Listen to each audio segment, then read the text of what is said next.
USA Pro. What's your favorite website? Book me. Oh, screaming. Or Get the word and out. then crowbar. Where's the dot? Where's the what? Is it like a This dot? right here means find a rabbit. Ooh. Yeah. There. mine says 1 on it. And USA Pro. And I love John. Ah! That's all I got. What's your thought about the war in Iraq? I think that USA. What do you think about South Korean propaganda in the press? Wait, did you get a little bit Yeah, you got me on that one. I'm stumped. I'm sorry. I'm just a girl. I don't know. I would just say to these idiots buying this DVD and wasting their $20 on this garbage. Dude, it's fucking not a waste because I'm gonna show them the barbed wire match. Yeah. Cowboy Bobby Hayes. Yeah. And that's worth $20. That's not a C-section? Fuck no. Barbed wire match. Barbed wire match because I am hardcore like that. Speaking of hardcore, And we'll see Daphne hopefully on June 18th. Yeah, tell him to fucking book me again, goddamn. Yeah, book him, John. Speaking of hardcore, can I talk about Louis' Come on, girl? Blas, you got the Can I money. talk about You're Louis' the money, girl for a Mark. minute? Speaking of hardcore, can I talk about Louis' girl for a minute? You know, speaking of Wonder Woman, I wonder, is Louis' girl really a woman? Wow, why are you laughing? You know some I don't know? No, I just love Anthony Speaking of screaming in Iraq. Speaking of screaming in Iraq. Are you drunk, Blas? No. I just have a legit question because I don't watch it. I am. That's why Carrie's on the side.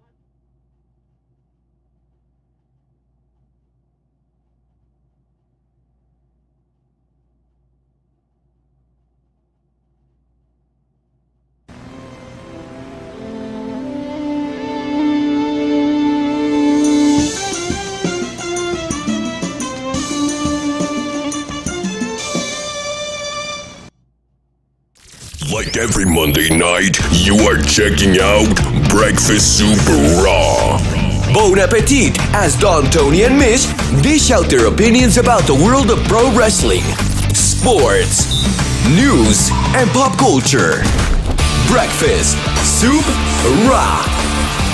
And now, your host, Mish and Don Tony.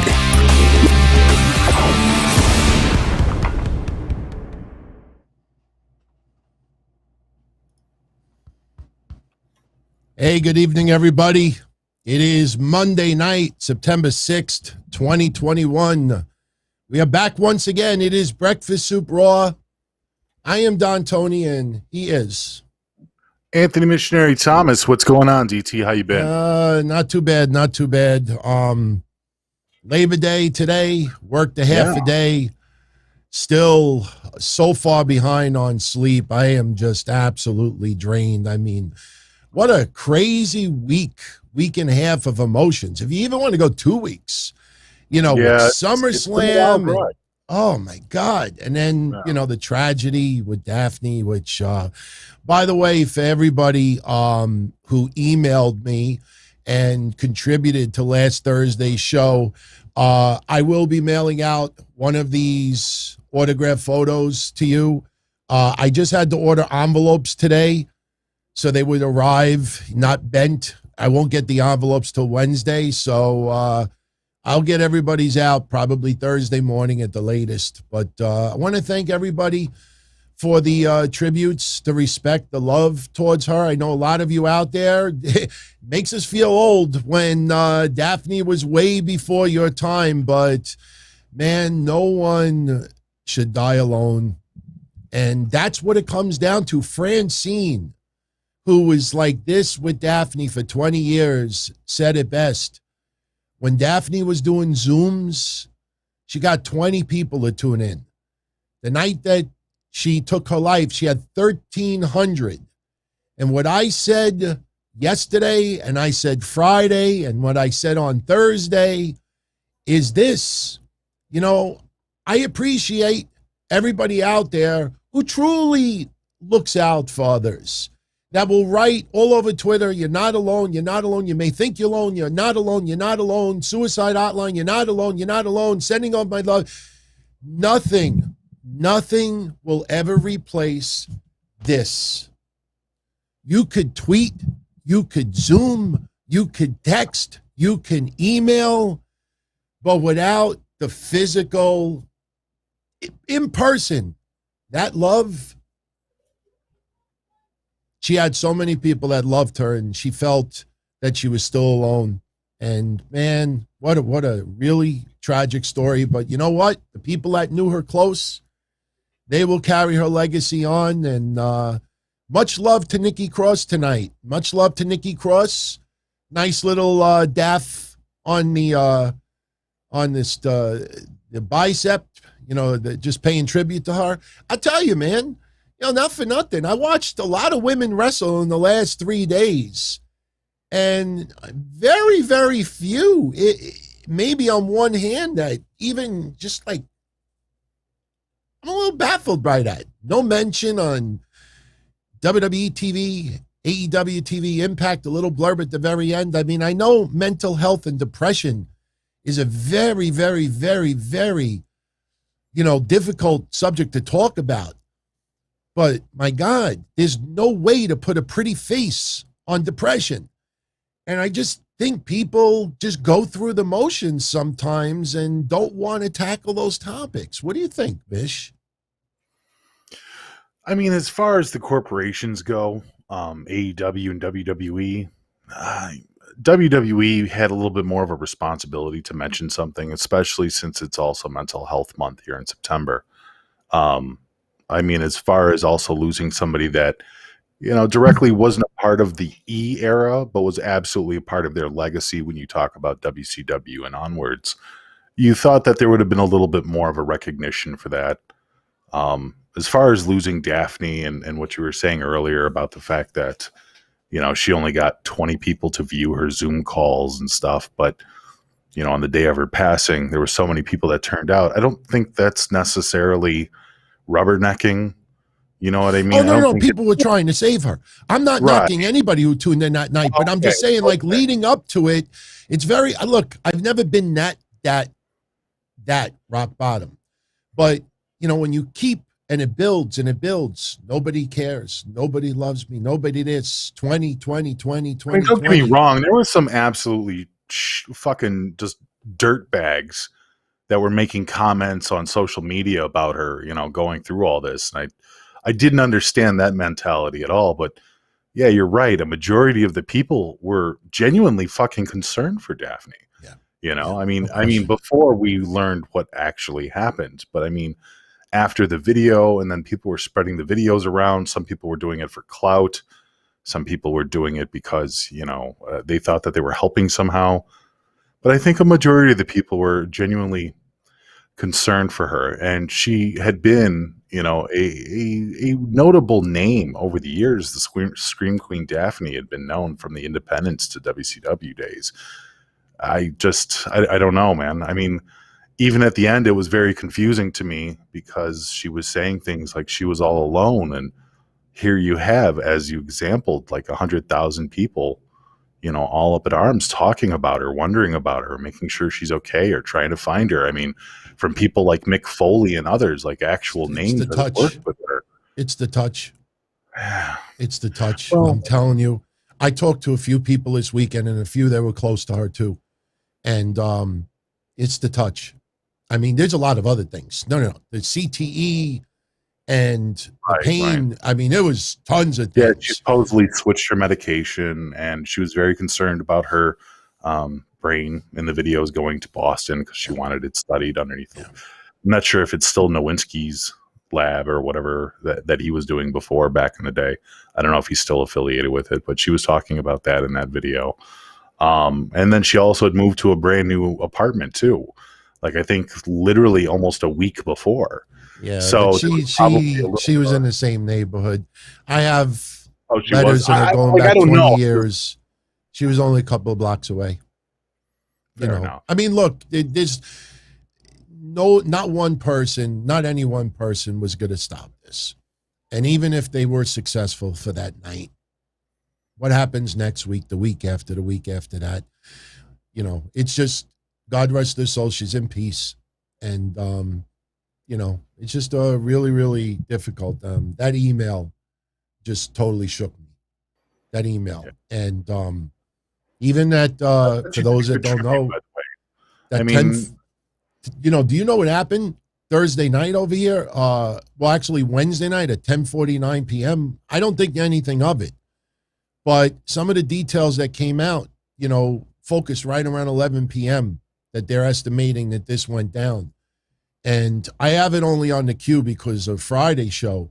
But Wednesday, as we were doing the show and we were just wondering, we went off the air hoping that she was okay. But while I was doing the show, and me, I don't believe in things like this, but between Thursday's show and over the weekend, once other people saw the video, I must have got like 70 emails from people like, dude, that's just creepy. This is what happened at 10:49 p.m. Yeah, there's no audio to it, but if you look, you see that? Something fell, like my ceiling tile that is glued to my ceiling came down at 10:49 p.m. on Wednesday night. And, you got to see some people that believe in like spirits and this, like, it's just like weird. And then over the weekend to see the Facebook post and then go to my old Blackheart's email, and sure enough, there's an email from her a week ago. Nothing about this. Just, hey, what's up? Saw you got engaged. Hit me up, Daff, and didn't even know got that email. But she's out of her pain. God rest her soul. And Thursday night we raised about $1,000. I matched everybody's donations, and now we're just waiting. The funeral was going to take a little bit longer because of, the fact that they were going to be sending her brain to the concussion institute, for research. But, once we know if they need assistance with the funeral, then I will be publicly sending that money so everybody could see exactly where their money went. If they say, no, we're good, we don't need it towards that, then either, we send a floral arrangement, and trust me, you can send things that much, or maybe we split it in half. Send flowers, and the other half will be a contribution to, concussion research or something like that. But that's pretty much it. So if anybody wants, you're more than welcome to tune into this past Thursday show. We dedicated the whole show to her, and some great memories, wonderful stories. I shared some personal mementos that I got from her over the last 20 years, and some of the stories that a lot of people knew but never actually saw the stuff to back it up. Everybody, I think, ended the show with a smile on their face. So, but anyway, smiles on our faces. I would love to tell everyone that tonight's show was just covering Raw, because that's what we try to do. Mondays is pretty much WWE Raw. Wednesdays is NXT and AEW. Thursdays is Q&A and whatever you want to talk about. Saturdays is Rampage, SmackDown, Week in Review, other tidbits of news. Try to make it a little different, but I got to tell you, it's pretty damn hard to come up with even an hour's worth of discussion on tonight's Raw. What did you think of tonight's Raw? Let me rephrase that. Okay. Half of the show pretty much was dedicated to determine number one contenders for next Monday's Raw for the tag titles. Not Extreme Rules, but next Monday's Raw. And I'll say one last thing. Last week, everybody was reporting news that WWE was going to make a concerted effort, that they were not going to keep doing the same matches over and over again, that they're going to do fresh, new matches. We got Charlotte versus Nia again. We got Drew McIntyre versus Sheamus again. Next week, and I'm not complaining about the matches, but next week we're getting Randy Orton and Riddle versus MVP and Lashley. And my God. We haven't seen Orton and Lashley go at it in a minute, so that one's at least okay. I don't mind what they're doing with Lashley. Matt Riddle coming out tonight was a complete gag. I don't know why they dumbed him back down tonight, but he was like, Randy. Randy. It's like, oh, dude, why did you go back to being stupid? Like, know. being a bro is one thing. Being a fucking idiot is a completely different thing. I don't know. It's like he switches in between, a very slow individual to being a guy who's just stoned out of his mind. Yeah. But I digress. Raw overall was pretty cut and paste. I did like the idea of the tag team turmoil matches, like the idea of a tag team tournament is fine by me. I think that's a positive move. I mean, for as much shit as WWE gets, I wasn't really expecting anything out of it. I was kind of impressed with it. It was okay. They even made the little break there, and it was fine. It was fine for what it was. But it doesn't feel like there's a lot of direction for the most part. It doesn't feel like we're opening up to new avenues. You know what it feels like? It feels like, let's get to Saudi Arabia and let's get to the draft. Could be. That's what it feels like. That's what it feels like. It feels like, with Bobby Lashley especially, we talked about it last week. If you really look at Bobby Lashley's run in the last bunch of months, it's pretty much been Drew McIntyre, Kofi, and now he's being put in tag team matches. And again, I'm not complaining about seeing Bobby Lashley wrestle, but it just feels like they are covering up the fact that they have very, very few opponents for him. And now he's going for the tag titles next week. There was even some teasing that it might be Randy Orton versus Bobby Lashley at Extreme Rules. Yeah, where Randy Orton's already. I mean, I understand either person could be double champion. Yeah. I don't know if Randy Orton's tag title will be on the line if he takes on Lashley. I don't know. It'll be interesting. I mean, now they're teasing the double title thing. So who knows how that would work if Bobby Lashley and MVP end up in a match eventually with RK Bro and then take the titles off of them too. Or if they would have some kind of a weird synonymous WWE title / tag team title match, belts on the line at the same time. I'm not sure. Yeah. The idea behind the tag team stuff, though, like I was saying, I enjoy it. Bobby Lashley is one of the highlights of the night. Surprisingly, I enjoyed Johnny Drip Drip versus Kross tonight. Kross once again evolving himself a little bit more into a no-nonsense character now. It's really, really fucking bizarre, though, as you just put up that picture, to see the man wearing a black fucking suit, looking like a goddamn mafia don, looking like he's ready to knock somebody's fucking head in, and then he comes out wearing the gladiator outfit. I have no freaking complaints, Mish. I know. In the last 3 weeks, ever since he debuted, Mish, this is what I keep telling people. He walks down the rampway for 22 seconds with the mask. It's not Farouk Assad where he's wrestling during the match and he's doesn't make any sense. It's like he came down the ring wearing the Doink outfit. Yeah, he's only wearing the Doink outfit for 20 seconds. Dude. But it doesn't make sense to who his character is. The only difference with his attire in the ring from NXT is he's got the demolition suspenders. That's the only difference.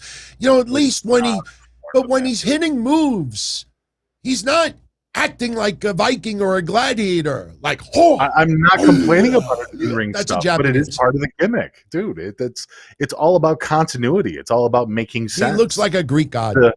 The New York character does not make sense with the Roman gladiator. Getting the New York character outside the ring. He was going with Jomo tonight. Bobby Lashley don't wear a suit in the ring. Right. We see wrestlers doesn't wear Roman gladiator outfits. Right, but we see wrestlers dressed in suits and really fancy clothes outside. It's just that what the Karrion Kross that you and I want. The Karrion Kross that you and I know. I just want him to make sense, dude. If he wants to go full gladiator, fine. Go full gladiator. When you're doing an interview with Johnny Drip Drip, wear the gladiator uniform. I'm fine with that. If you're going to be the Viking Raiders mafioso guy, if you're going to be New York mafioso guy, then look the part when you go to the fucking ring too. Like, dude, it doesn't make sense. That's what I'm saying. When you go to the next chapter, it should start coming together. But I'm with you on this. When it does come together, we're going to look back on it and we're going to say, all this was totally unnecessary. It's totally unnecessary for them to do what they want to do. I mean, I'm not saying that it looks, spectacular. All I'm saying is that the outfit is look. I think you misunderstand me, because it's not what the outfit looks like. It has nothing to do with the outfit. That's why I brought up Doink a second ago. If he came out there with Doink face paint on and clown shoes and a big fucking rubber nose, it wouldn't bother me if he was also doing interviews with Jomo wearing the clown rubber nose and wearing the Doink outfit. Like, it's continuity. There's just no continuity between what he's wearing there and what he's doing in interviews and talks. I got a question for you. It doesn't make sense. I got a question for you. See the picture on the screen? Yes. For my audio-only friends out there, it's just a picture of Kross from tonight in the ring. All right? Yeah. Those demolition suspenders that he has on. Look at those suspenders compared to his tights and what he's wearing in below the midsection. Do the suspenders match the lower midsection? Well, let me rephrase that. Does his tights and what he's wearing on his tights, does that seem to match the suspenders more than the New York personality? It doesn't match. It doesn't match. Right. But how come nobody bitched when he was in NXT wearing that same stuff? In fact, people said, that's a tribute to the Warlord. No, a lot of people said, no. That's a tribute to the Warlord. One match in NXT like that? No, he wore many matches. The bottom part, minus the suspenders, he wore that amongst many matches. And what people were saying, yes. He wore black trunks all the time. Yes, right. But he also wore that the 12, also the Roman numeral 12. He wore. I'm not going to do it tonight, but he had multiple matches wearing that. So all I'm saying is that in NXT, look, they don't want him coming out wearing Steve Austin black trunks or Goldberg black trunks like those guys did back in the day. They wanted to have a little bit of a style of personality. It's just that, the one thing I think people, failed to do, and I failed to do it also, Mish, and I think you failed to do it too, and that's not a knock. But when we talk about the New York style, and we talk about even Natural Born Killers, that movie, like, what ring attire would match that? Like, what ring attire would match the New York attitude? It seems like the only time Karrion Kross... Simple black trunks. Right, and WWE's not going to do that. See, we're not agreeing. Look, everyone, Mish and I are not saying that what he's wearing is wonderful. We're not. But the thing it doesn't even matter to me what he's wearing. It matters the continuity of it. Right. It just doesn't make sense. Right. It's like when he comes down to the ring, he's the ice cream man. But when he's delivering promos, he's fucking Tony Montana. It's no arguments for me. Different personality. Well, that's the point that I'm arguing. Yeah, that's the point that I'm arguing. For me. There's no continuity in that. Well, let's hope within the next 2 weeks they go turn the next page, and I believe they will. And we see what they do. Yeah, he did a good job tonight. Because you were asking me my overall thoughts. I thought he did a good job tonight. Him and Jomo worked really well together. They had a good interview together, and the match was fine.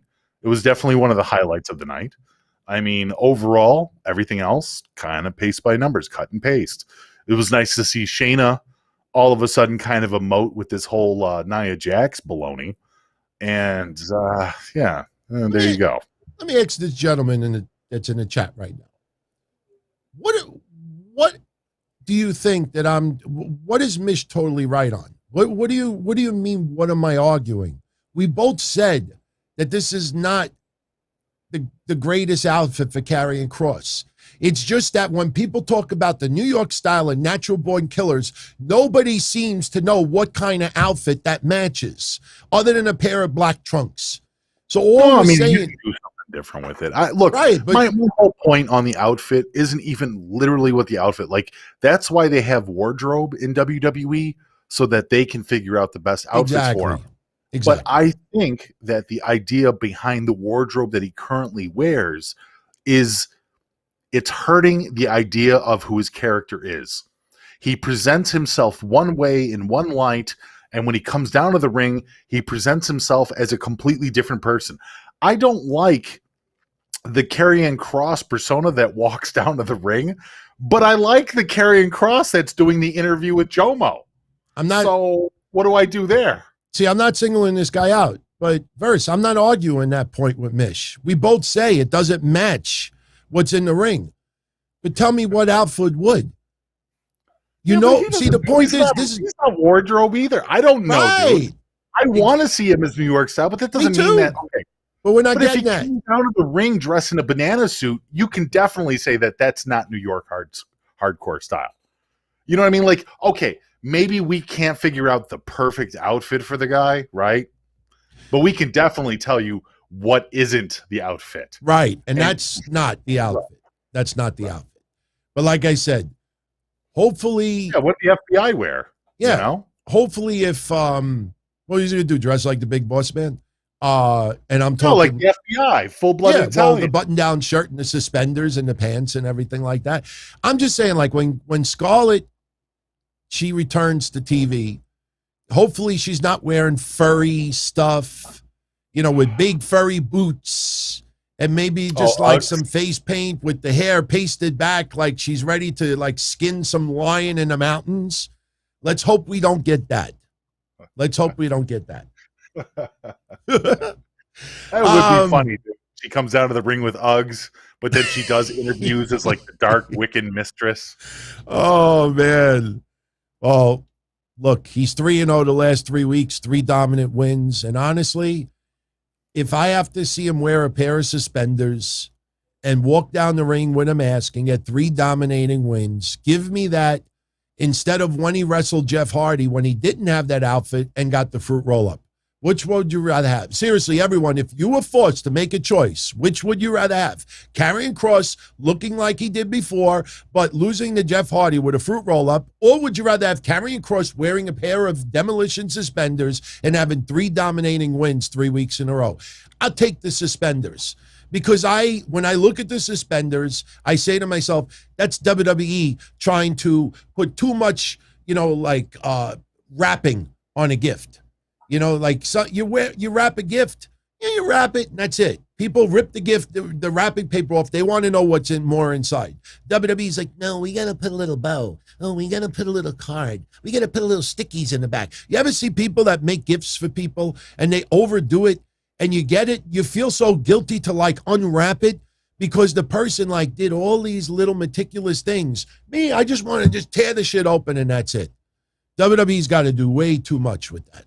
And the fact that we had 7 minutes of convo about Karrion Kross's outfit for a 3rd week in a row gives everybody an idea as far as what tonight's show is like on Raw, especially after an unbelievable AEW show last night.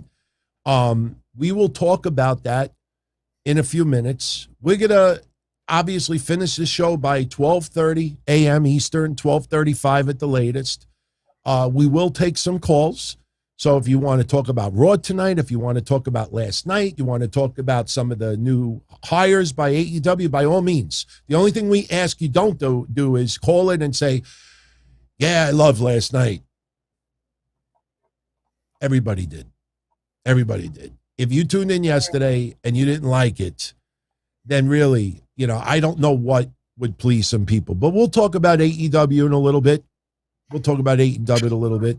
Oh, Jesus. You definitely didn't listen to our fucking show yesterday. Well, we'll have some debates then, I guess. We'll have a little discussion, and then maybe people will call in, and then they could have some fun with it. But damn it. Thank you, Crazy Cruiserweight. I can only imagine what you guys talked about, but thank you for the main event results, Cruiserweight. Doudrop over Dana Brooke. Dana Brooke! She's been found. Dana Brooke is back. She loses to Doudrop, and Ricochet over Cedric Alexander. So thank you, Cruiserweight, for the results. Yeah. Rams fan. Rams, I got your address, by the way. Looking forward to our thoughts on Punk versus Darby Allin, Mish. Dude, people were asking me yesterday, you're going to talk about AEW on Monday? I'm like, we're not going to go through all the matches. I did a 2.5-hour recap yesterday, and so did Mish. But we're flipping the script tonight. Yeah, we'll give a couple of quick thoughts about it in a little bit, but yeah, we will. Brandon Jones, yeah, I mean, a lot of people are just heartbroken. Just really, really sad. I mean, but like I said, her legacy will live on. And a lot of us prefer to think about the happy times, and it's sad. It's sad. That's why, I mean, I think it was Chase Stevens that wrote it. I brought it up on Friday, literally 2 days after she's gone. The same assholes right back once again, making fun of people, cracking jokes at people, making fun of AEW fans, making fun of stuff yesterday. People now calling race cards with stuff with wrestling. I mean, God. Oh, thank God I stay away from that shit. James Campbell, do we see the tag titles ending in a clusterfuck in a winner-take-all extreme tag match taking place at the pay-per-view? What do you think, Mitch? Yeah, no, that makes sense. I couldn't believe that they're going to try and end this entire tag team tournament by next week. It doesn't seem feasible. So the idea that it might be a giant clusterfuck and something to take place at Extreme Rules after Sonya and Adam get involved, James, you're probably on point, man. I could totally see that. It's not too crazy of a storyline. It is still simply paint by numbers. But the idea of them doing a tournament here and there, especially for the tag team titles, is at least different. It's at least a step in the right direction. But yeah, I expect it to be some kind of a thing where everybody gets into the ring and the referee loses control and there's no way we can settle this. There's just too many people involved and we'll do it at Extreme Rules. It's like, James, you got it. That's exactly what it is. Now, I have a question for you, Mish. Do you want to see NIA JAX and Shayna Baszler, quote unquote, shoot and beat the shit out of each other at Extreme Rules? Because that's the rumor that I'm hearing from somebody very, very close, that WWE decided instead of doing NIA JAX versus Charlotte at Extreme Rules, they went back to that awful shit from 3 weeks ago, teasing Alexa Bliss versus Charlotte. And NIA JAX tonight, she had a match against Charlotte for the title. And Shayna Baszler and I am a huge Shayna Baszler fan, as you. Really dumb. Honestly, look, it's really dumb because no matter how you look at it, Nia versus Charlotte at Extreme Rules would have been the match. With the hype surrounding it, whether people wanted to believe that it was real, that was a real shoot, or it was staged, however you want to look at it. The idea of both of those girls being locked in a cage or locked somewhere with extra weapons and stuff would have been the match that people would have enjoyed to see. You know what I mean? They changed everything up as of tonight. Now we got Charlotte versus the Doll, and I guess that's supposed to be interesting. And, Shayna's been on the back burner for so long. Sometimes you forget that she's actually Nia's partner. It just seems like Nia overshadows everyone, and that's not a weight joke. She just seems to be more the focus in the team than Shayna is. I mean, even when they had Reggie there, Reggie was more important than Shayna. So I don't know why the direction has been Shayna kind of taking the backseat to everyone lately, but Shayna versus Nia at Extreme Rules, a shoot fight. Come on, who's going to believe that in a second? Shayna would end that fucking match in under 30 seconds. Like, if it was a legit shoot fight, why would anybody believe that? Nobody would buy that. I agree. Obviously, instead of doing Nia and Charlotte at Extreme Rules, they want to do the split. They want to finally end Nia and Shayna as a team, and planting that seed yesterday that Nia will go fisticuffs with anybody. I think that is how they want to set this up with Shayna Baszler. I don't know if I really want to see that, to be honest with you. I mean, if Shayna Baszler, if Nia is willing to take a punch, I mean, obviously I don't want to see them legit, start wailing on each other. But, if there's so much hatred there, it makes sense. I'm just still. Well, isn't that the old way? Like, let me be honest here, because, I mean, this is something we don't usually bring up. But let's just play devil's advocate. Nia and Charlotte shot on each other. They really tried to slap and punch and hurt each other. They really wanted to hurt each other a couple weeks back or a week plus back, right? They really wanted to do that. Isn't it the old promoter's way to put them in the middle of a fucking event and have them settle it in the ring? Why is Vince McMahon, the oldest of old promoters, not fucking doing that?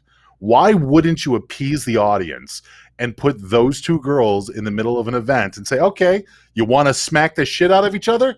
Here you go. Extreme Rules. Might as well make some money off of it.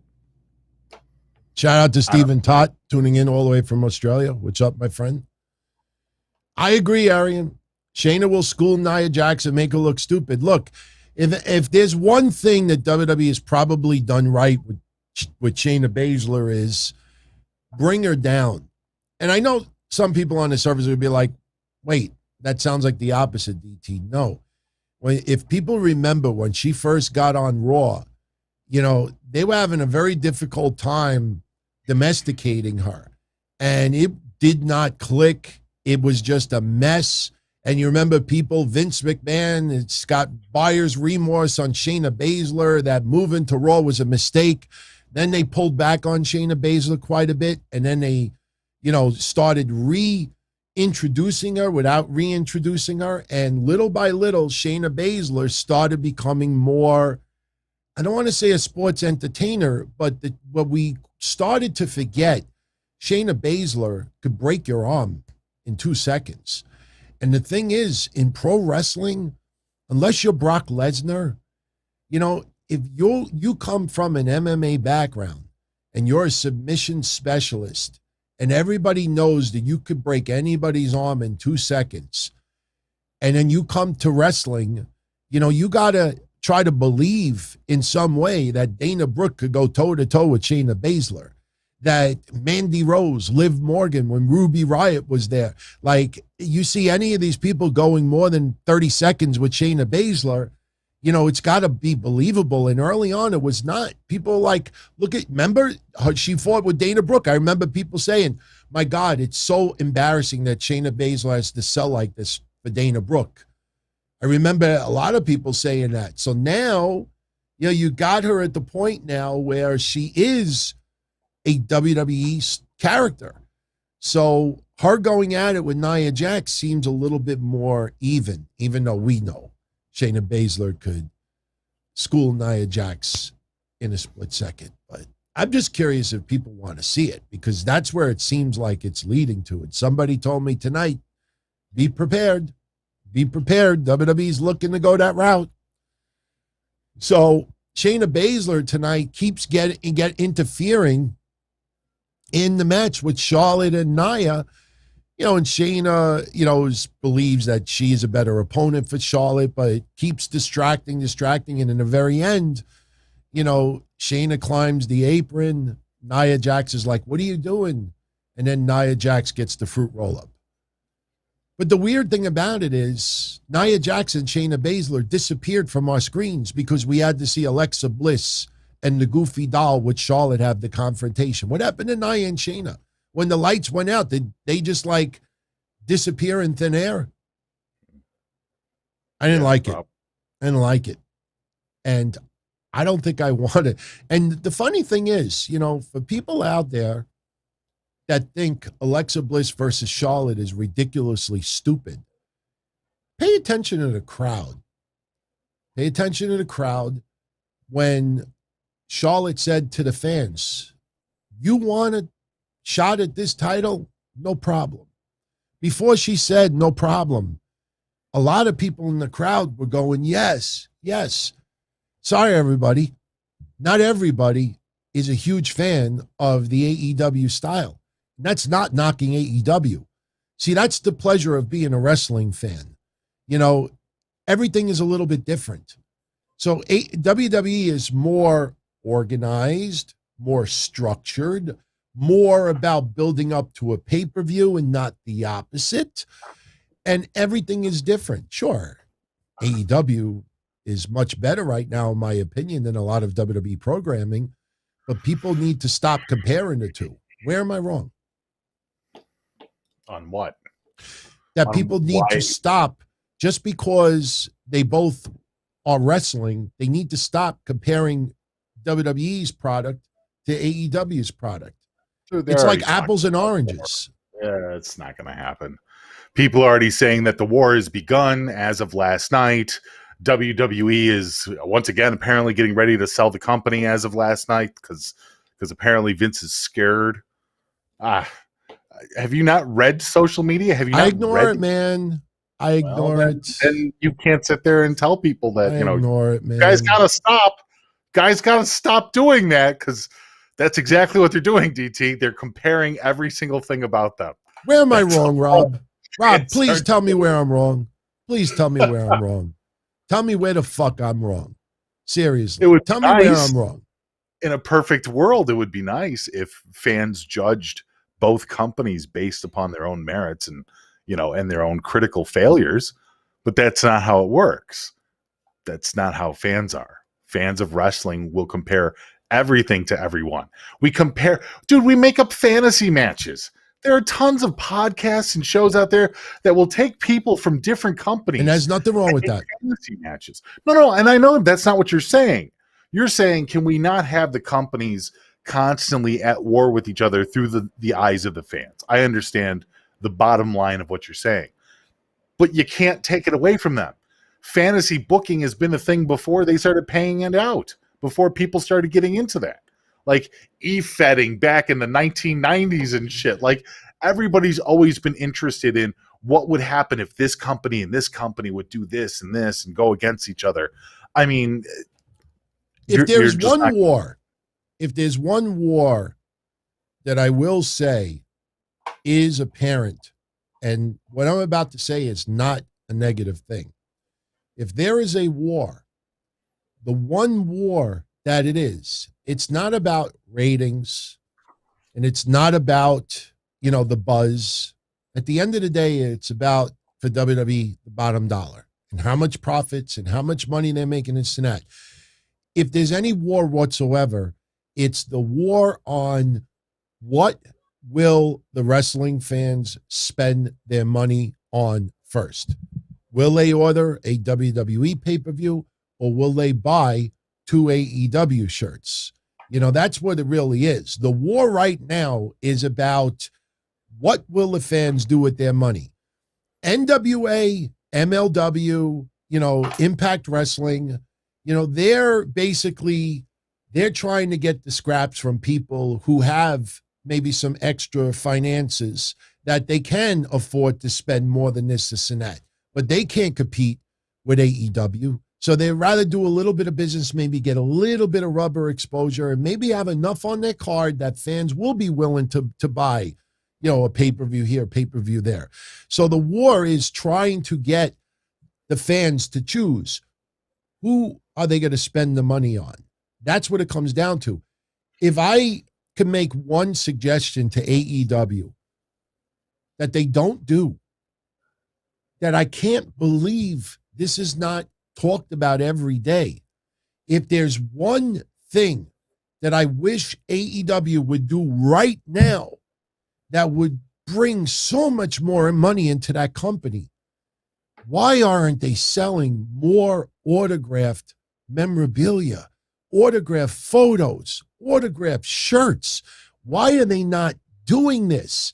I mean, you might see something once in a blue moon here and there. It's pretty much T-shirts, and very little of anything else.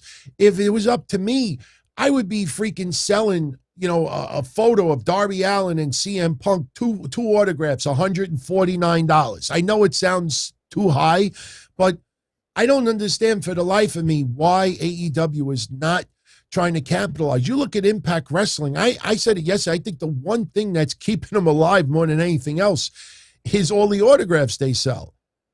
They sell tons and tons of autographs. I don't understand why AEW doesn't do that. I'm not sure. Yeah. It's like very glaring.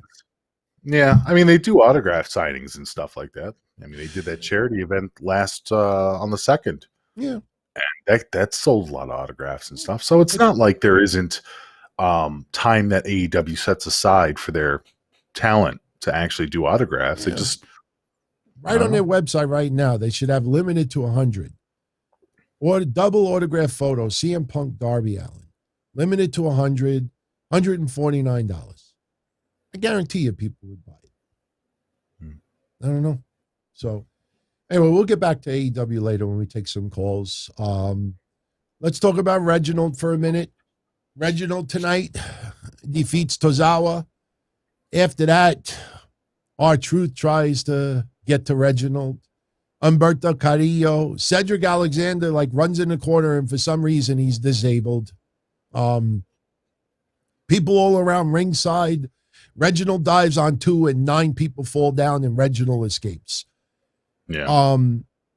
Is this more of an acrobatic version of what R-Truth was doing 2 years ago? I mean, if you want to look at it that way, I think R-Truth is actually charismatic. Personally, I think R-Truth is somebody that fans look forward to seeing on TV. He's funny, he's not a bad wrestler. Reginald is a young buck. He's a one-hit wonder. There's nothing to him. I have once you've seen Reginald flip, you've seen all of Reginald's flips. Once you've seen Reginald jump from one thing to another, you've seen Reginald jump from all things to another. There's really no details to this guy. There's nothing deep. He's parkour. That's great. That's fancy.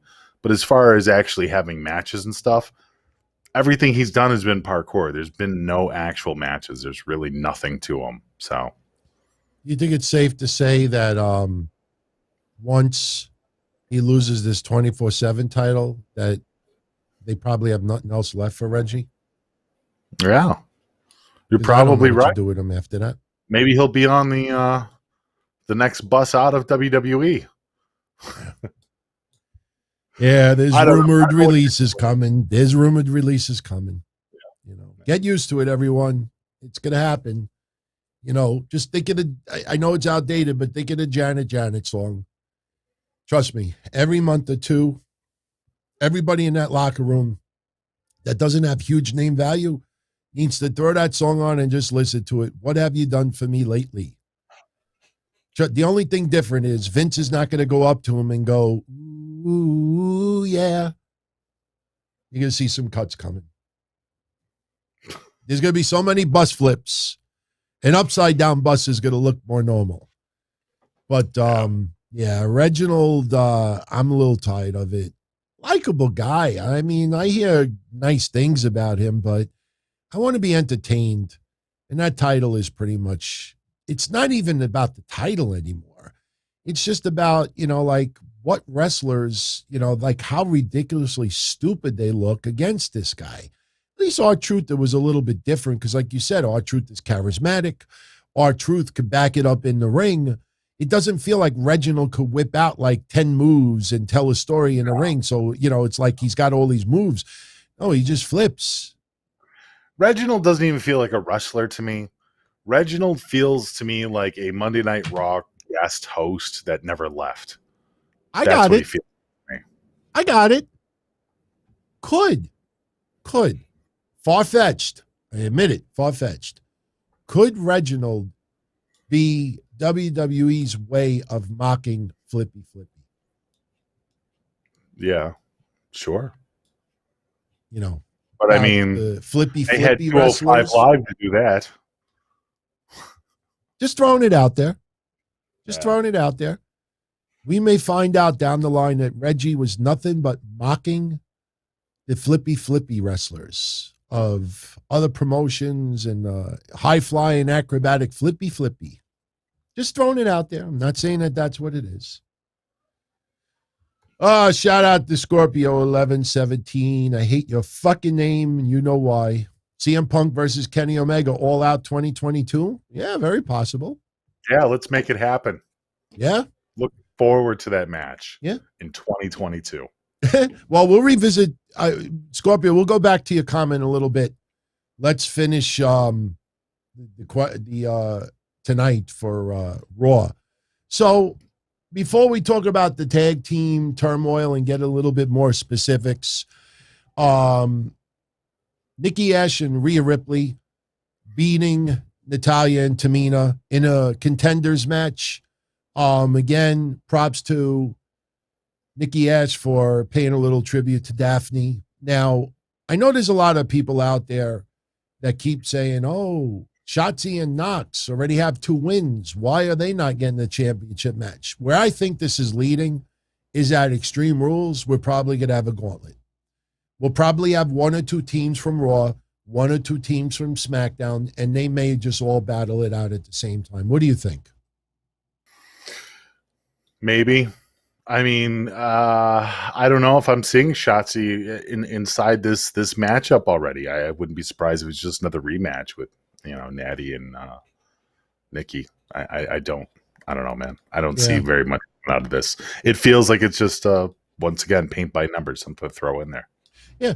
See, Nikki, I know people 2 weeks ago, when Nikki was overly gushing on Rhea Ripley, some people had some innocently sexual thoughts, kiss. To me, it looks more of like a dog. It's more of like a dog when you come home from a long day at work and the door opens up and the dog just jumps on you and just wants to lick you. Not trying to bang you in any way, but, not trying to hump your leg, but just trying to just so happy. That's what it comes across. Your loved one a monthly subscription to Pornhub? No. I think in the end, Rhea will reject Nikki's over-the-top emotions, and I think Nikki will snap. Yeah. I think that's just put on the back burner for now for a little while. Yeah, you can innocently kiss David Levy. You can innocently kiss. Sure you can. You could kiss her like you'd kiss your mom. No, I don't think she was trying to do that. But then again, didn't Nikki kiss her on the cheek earlier today? I think after they won the match, I think she kissed her on the cheek. I think she did. I think people are waiting for her. Did you go like this? Grab Rhea's head. Grabbing the head? That's kind of innocent too. Depends on how you do it. Grab somebody's head, Well, we will see. We will see. But they get the win today, and this is just to make them come across as more legitimate contenders. Honestly, thinking about it now, the fact that they're not doing anything else with Rhea Ripley and going for the women's championship is probably not the best idea right now since Charlotte has the stranglehold on it. Gives Rhea Ripley something to do. Yeah. And if Rhea Ripley ends up becoming a tag team champion, why not? Why not? Yep. Why not? Why not? That's Tony back. The only other match tonight besides the tag turmoil was Sheamus against Drew McIntyre. And the news coming out of this is not the fact that Sheamus will take on Damian Priest at Extreme Rules again. By the way, the reason why so many people are against this match is because I think Damian Priest is 6-0 against Sheamus. Yeah. Not really a feud when you're 6-0. But after the match was over, Drew McIntyre, extremely pissed, hit the Claymore and had this constipated look on his face. Could we see Drew McIntyre possibly turning heel? See, that's coming out of nowhere. I mean, don't get me frustration. Wrong. Maybe, but why? It wouldn't make sense. When he should have been heel? When he was out there wrestling in front of no one for a year. That would have been frustration. You're telling me people are back, sales are up, everybody's having a good time, and now you're frustrated? It's just dumb. I get it. You're right. It could happen.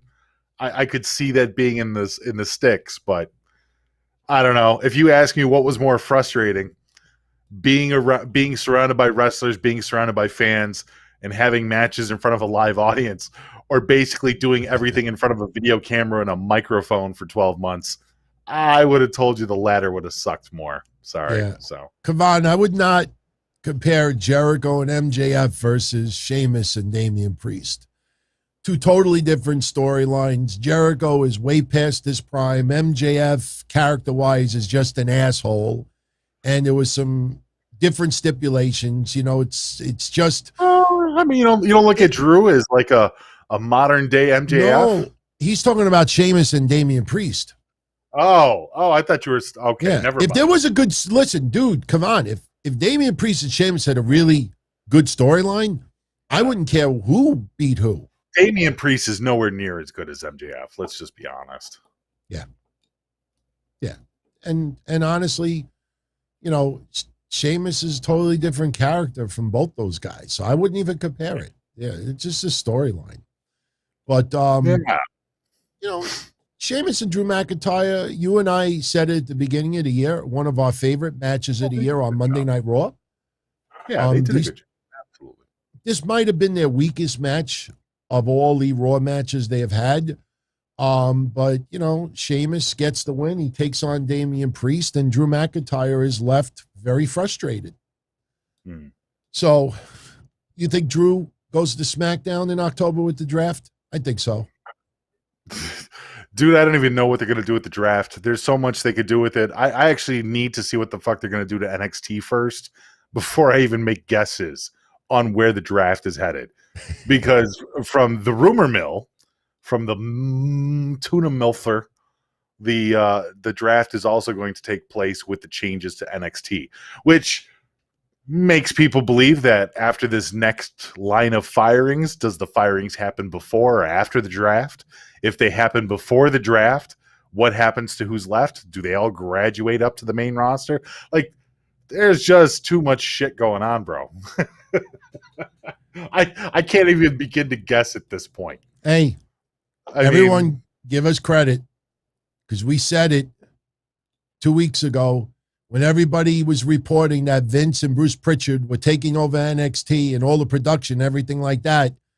You know, we stood our ground. Vince has been the decision maker for all the big decisions in NXT since 2010.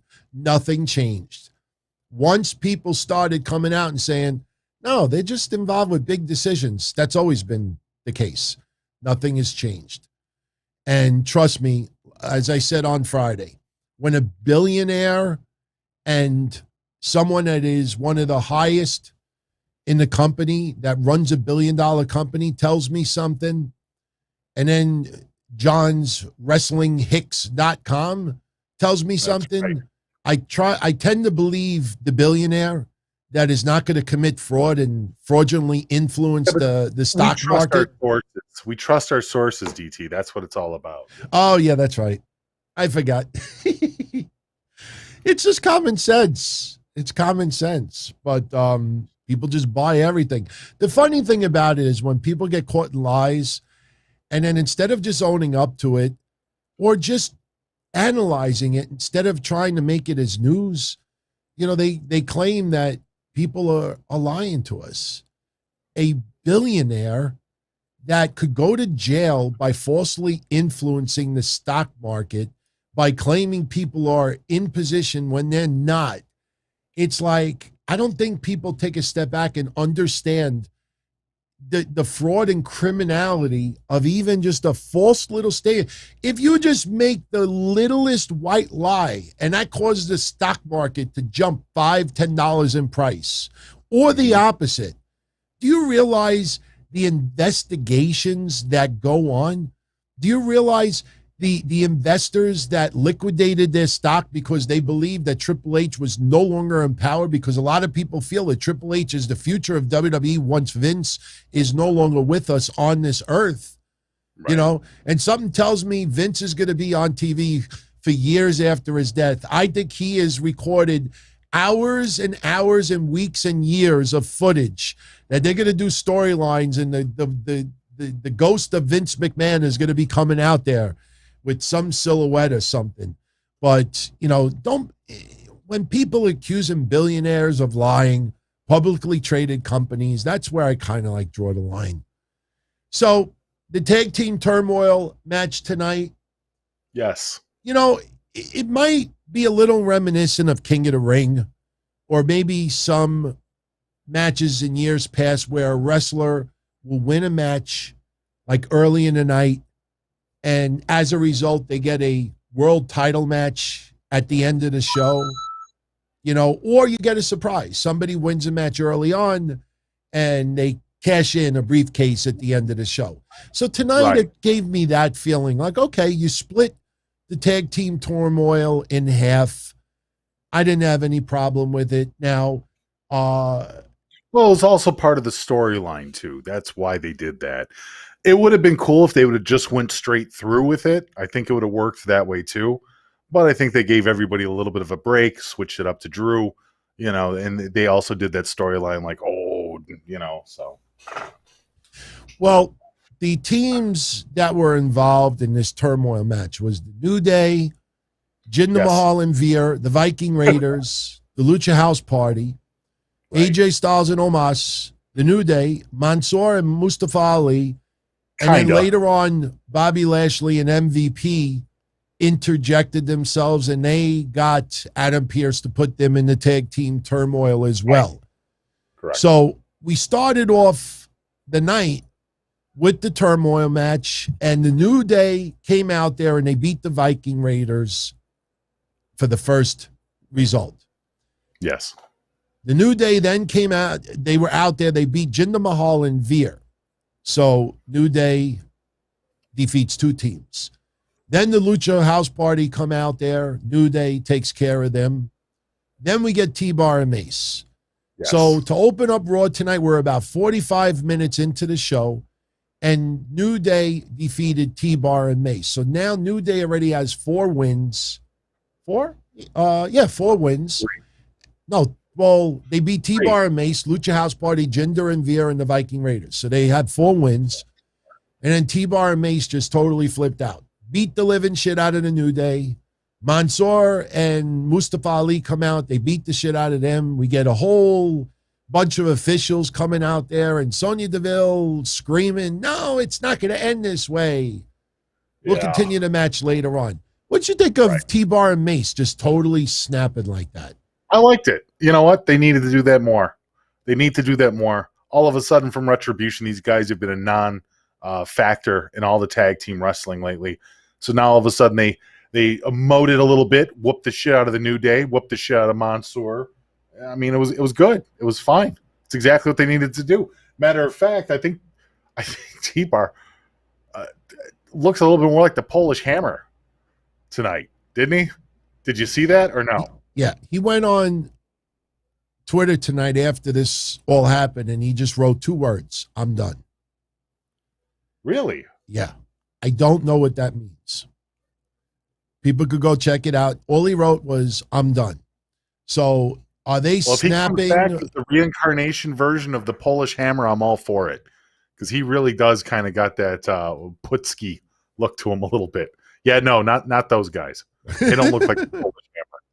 No, I know, but I'm just showing a picture of the New Day because they're cosplaying the NWO. Hall and Nash. I like it. Paid a little homage to, you know. So, I don't know. I liked it. I don't know where it goes from here because I don't see T-Bar and Mace going up against Orton and Riddle anytime soon. I don't see T-Bar and Mace going up against Mustafa Ali and Mansoor anytime soon. Is this a way to segue the New Day out of the tag team title situation for a little while and maybe have a feud with T-Bar and Mace? I don't know. That's an interesting question. I mean, it would give them something to do. It would actually, the New Day would make them look really good. And I think that that's what they need to do is with T-Bar and Mace, if you're going to continue to use these guys or put them in a position where they can finally look like monstrous badasses, which is what they're supposed to be. I think you need a feud with the guys like the New Day. I think you can do something more with that. I think it'll help elevate them a little bit. As opposed to them just kind of sitting in back with catering until their name is called, like with the Viking Raiders and shit. It's a waste of talent.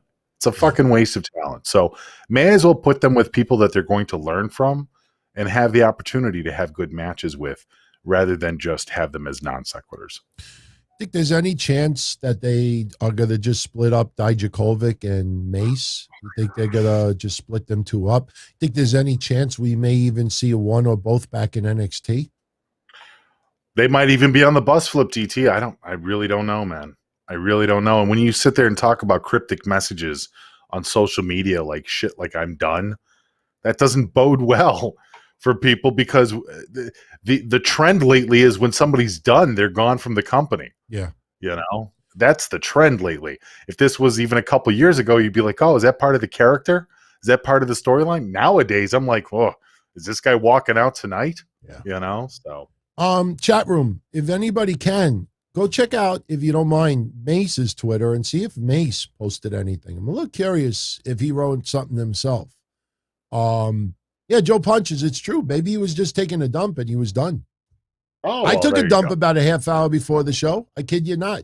I fell asleep so late last night that it screwed up my bowel movements today. I usually take a dump when I first wake up in the morning. I didn't take a dump until literally 10:30 tonight. Did I just see EJ? I think EJ just signed up. Welcome to the family, my friend. Welcome to the family. By the way, welcome everybody who's new. I mean, we've had a crazy influx of new subscribers the last couple of days, and trust me, the majority of them are not the troll. We took care of that.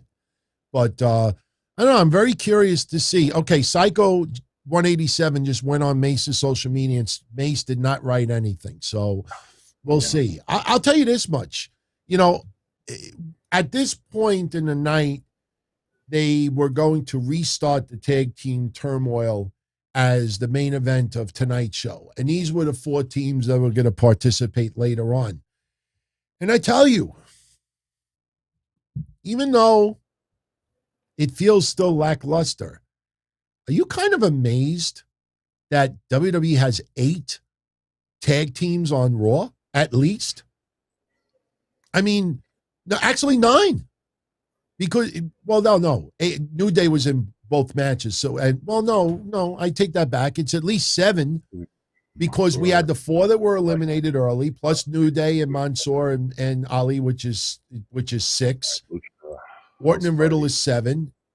Maybe MVP, and there's at least 7 or 8 tag teams. There's somebody else I'm missing besides Lucha House Party. There's somebody else. Yeah. Oh, yeah, and fucking Jinder, and they got 10 teams, dude. Yeah, they have 10 tag teams on Raw. That's crazy. I mean, when you think of bus flips, you think they're down to like 3 tag teams. And you think of the ones chasing after Reggie, probably could get another tag team out of that. I would like to tell you the truth. I would love to see R-Truth and Akira Tozawa be a serious tag team and one day win the titles. I don't think it would be like a Booker T and Goldust, but I think that they are good enough in the ring that they could have some comedy fodder, but really back the shit up in the ring. Yeah. So yeah, I could see that. They could be the modern day Kai and Tai. Yeah, why not?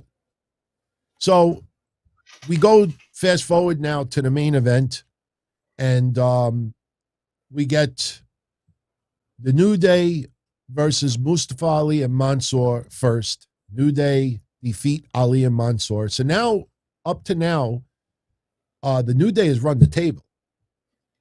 And I thought, we were going to get maybe MVP and Bobby Lashley next, because I honestly thought we were going to get the rematch, AJ Styles and Omos versus Riddle and Randy Orton next week. Because remember, this title shot is not at Extreme Rules. It's next week on Raw.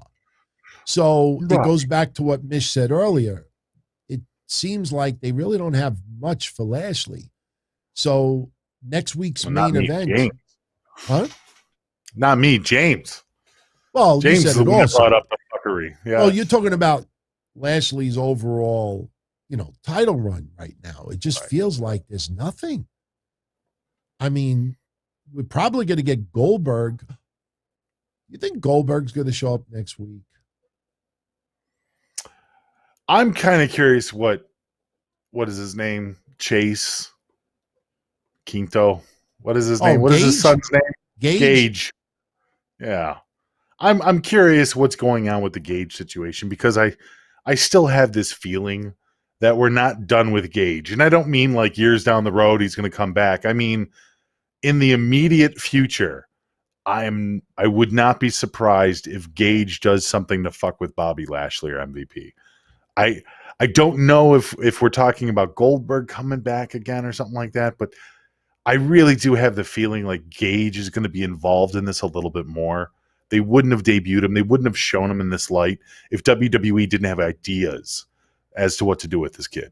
Yeah. Well, we talked about Lashley and Goldberg last week for Saudi Arabia again. Right. But that's what I'm saying. But I'm not talking about Goldberg because we know the Goldberg stuff is already set. Yeah.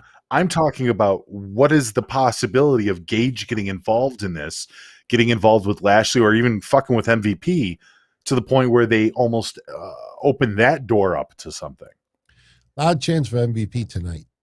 People acknowledge how good this guy has been since he's been back, which is awesome. I just think to myself, no disrespect to my friends in Saudi Arabia, because we have a huge audience from that neck of the woods. I just picture Goldberg at home. Son, want to go to Saudi Arabia? Do I have to? I don't know. I just picture that conversation that, son, want to go to Saudi Arabia? I don't know if I would want to go. I'd be like, Dad, I got homework.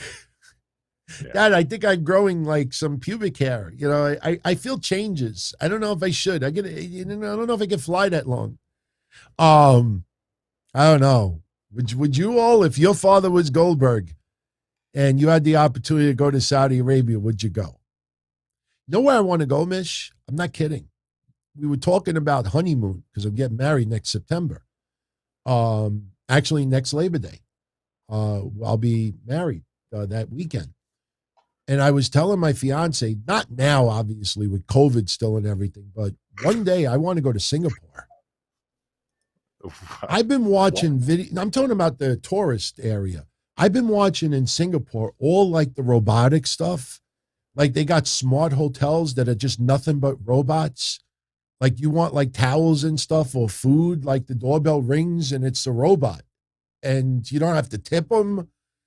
We got that too here. I don't know if you've heard, but Domino's now has a robot car that will deliver your pizzas to you. Wow. Seriously. No shit. You really haven't heard of this? Yeah. No, I haven't heard of that. Yeah, Domino's has a robot car that will drive around and deliver your pizza to you. Wow. I got it next week, or maybe later this week, I'll let everyone know the channel I tune into it. So husband and wife, they live in Singapore and they go to all like these crazy hotels. They go to like carnivals and stuff and everything is robotic. I mean, even like the McDonald's, or you just walk down the street and it's like a big vending machine. You push 2 buttons and a hot like pizza pie comes out. It's just crazy shit over there. I think in the United States, that's 10 years from now. I think 10 years from now, you're going to walk into McDonald's. You're going to just, with your credit card, you're just going to zap the screen, pick what you want, and then all you do is just go to the counter and somebody hands you your food. So, well, that's kind of what they already have now. Like you can go into McDonald's and they have giant screens there and you can just tap the screen. It's a touch screen. And you can order from that when you walk up. They just hand you your food. They have a convenience store. They already have that. Yeah. They have a convenience store in Singapore. You walk into the convenience store, I swear to God. I'm going to post the video. In fact, I'm going to do it tonight. I'll post it in the comment section. You walk into this grocery store. It looks like a 7-Eleven. And it's got like tons of food and sodas, stuff like that. And all you do is you pick it up and you put it in your bag. There's not one person in the store. You pick it up, you put it in your bag. And when you walk out, somehow the computers know exactly what you have in your possession, and it rings you up and it charges your credit card. You don't have to stop or anything. Amazon's been doing that for a while at Whole Foods. They have that exact same thing in place. Matter of fact, John Cena. Yeah, you pick it up and walk out. So you go in there, it scans you. It's one of the Amazon stores, the Whole Foods and all that. So yeah, not in all grocery stores and definitely not a 7-Eleven. Yeah. But if you go to the Whole Foods, they scan you. And once you're scanned in there, you grab whatever you want and you walk out. Okay. So tonight, AJ Styles and Omos.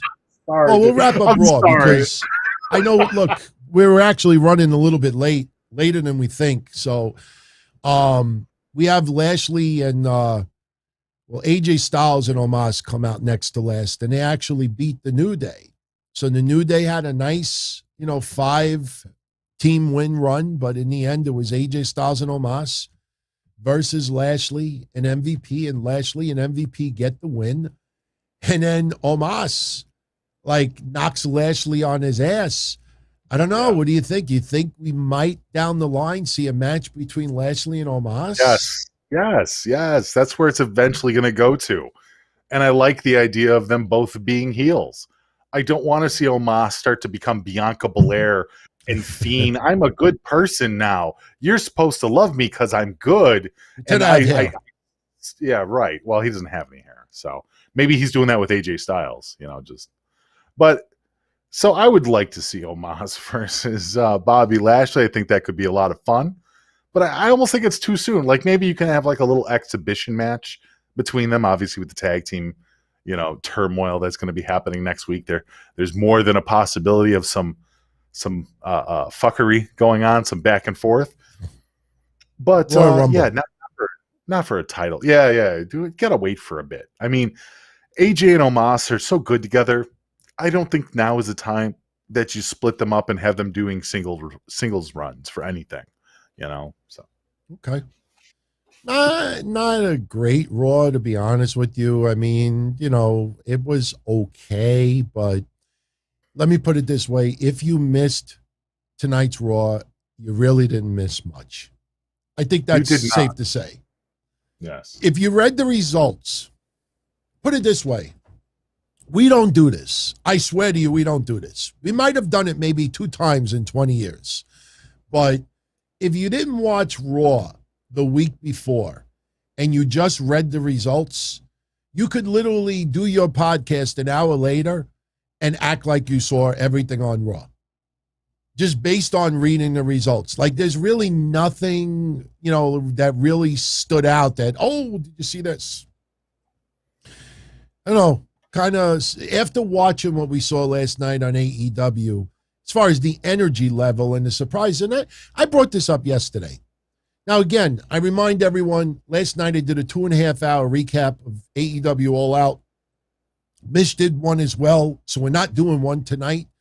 But the one takeaway I took from yesterday is this. I think the one thing that people truly have been missing more than anything else are nice surprises. Brock Lesnar was a nice surprise, but we already know what his contract is like. So he shows up once, he's gone for 3 weeks, whatever. We knew Becky Lynch was coming back. Yes, we knew CM Punk was going to sign. It was just a matter of time. But to get Adam Cole to come out there yesterday, to see Daniel Bryan, make the appearance also, those surprises is something during the Monday Night Wars that was epic. Ruby Soho came out. Suzuki came out. We had the debut of CM Punk's first match in 7 years. There was a lot of things. The first match that Big Show's had in AEW, that was the first. That was horrible. I thought about it after the show yesterday. You know what they should have done? They should have never advertised that. And they could have had the CM Punk Darby match, and then just QT Marshall goes to the ring and calls out Paul White. And just do a segment. You know what I mean? You don't even have to advertise the match. You can have a referee around the area or something, and Big Show just chokeslams him, and he could count the pin himself. Or let the crowd...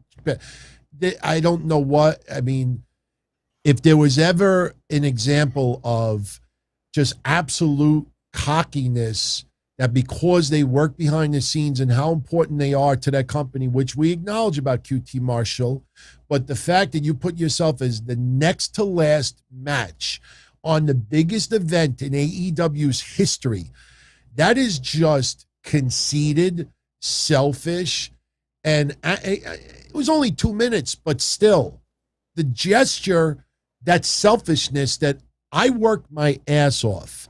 You best damn believe that when we go back to the greatest event in AEW's history up to now, I'm going to be the next to last match on that card. That is some balls and selfishness to do. But I can oversee it because I loved that pay-per-view yesterday. I gave it a 9.5 out of 10, only because I felt I got my money's worth.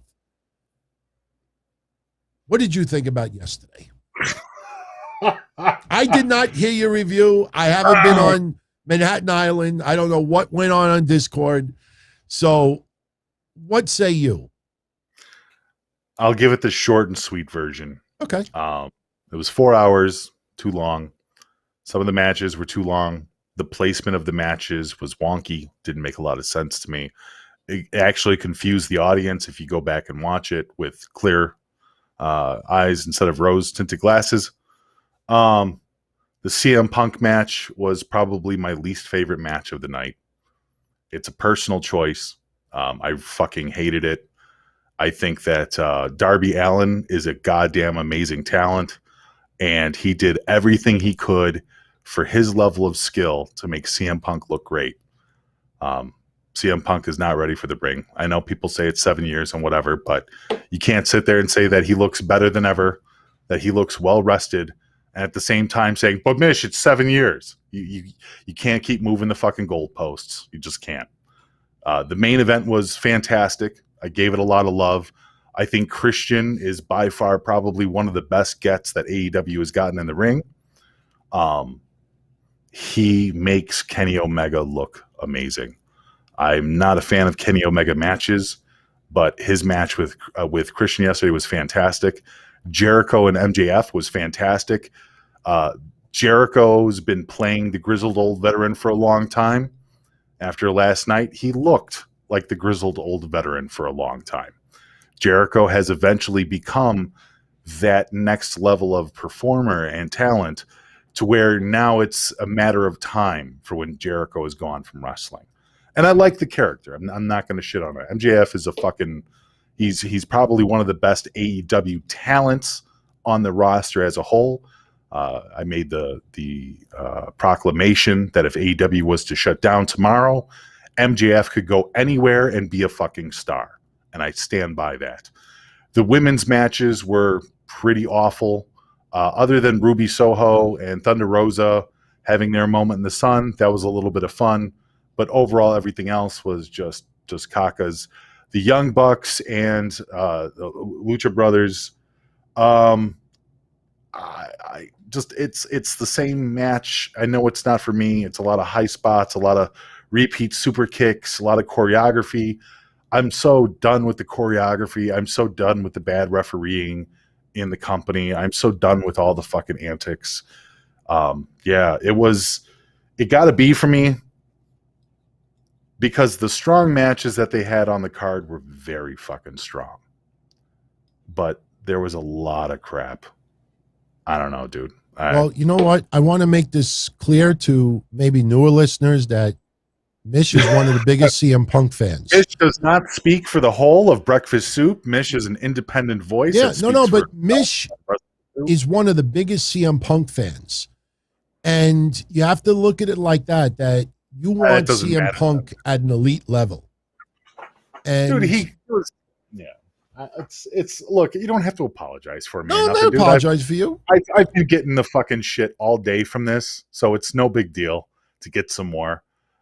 People don't understand what it's like to have seen CM Punk literally grow up since the early 2000s. They don't understand that. So when I say something, it's just Mitch is being a hater. Mitch is being a hater. Whatever, dude. It's fine. I'm sorry. I'm glad, and this is a genuine sincerity from me. I'm glad so many people thought that this was the greatest wrestling pay-per-view in the history of mankind. I am so glad that people feel that AEW has changed the very definition of what wrestling is, and I'm glad that they're elated to the point that they truly believe this stuff. I don't. But I'm glad that they do, because I wish I could be as happy in my life as these people are when they watch a Young Bucks match. So, I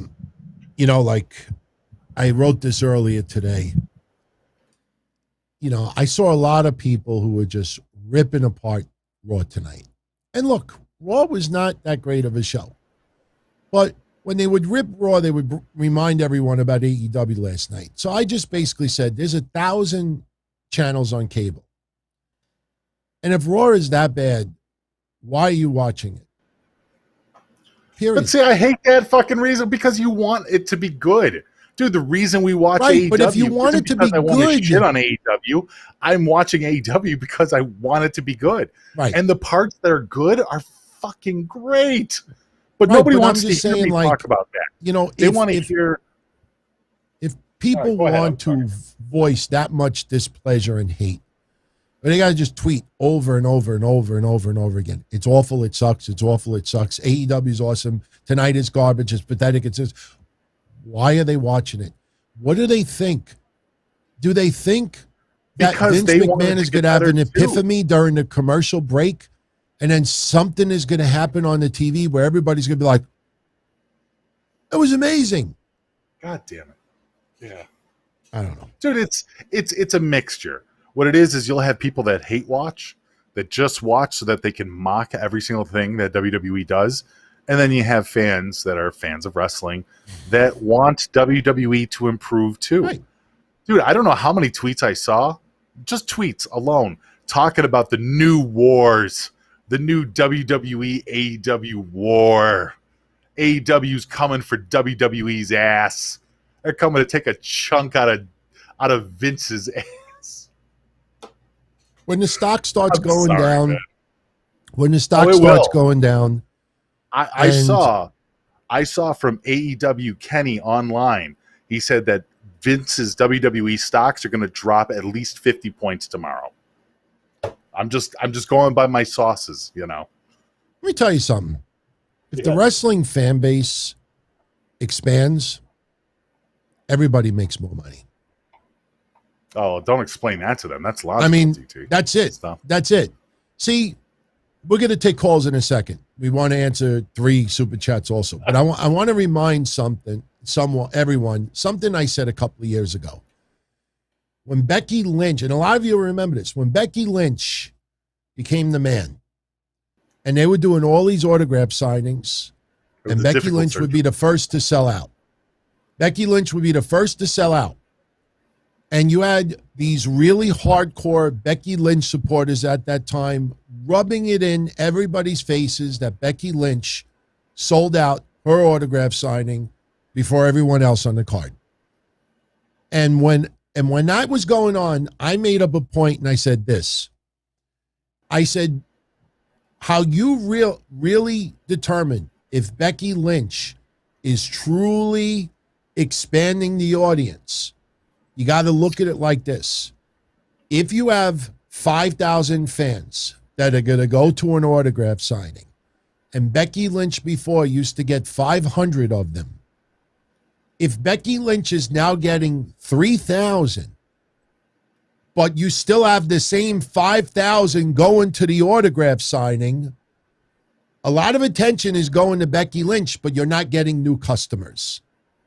You have to get new customers. You can't stick to the same people. I think AEW is doing a good job of expanding the fan base. AEW has done a lot as far as tipping the needle, as far as advertising and getting multimedia and social media to talk about this and show clips. AEW is doing a good PR stunt. They really are. They are absolutely opening up the doors, and there's a lot of people coming back that are like, hey, I haven't watched wrestling in years. What the fuck is CM Punk doing on AEW? What is this? That's a common thing. A lot of the people that were at the United Center, nobody was there for Dark and Dark Elevation, but everybody showed up for Rampage to see CM Punk come out there. There's a lot of new casual fans that are strolling in. Right. AEW is doing a good job of that. Right. But I just don't.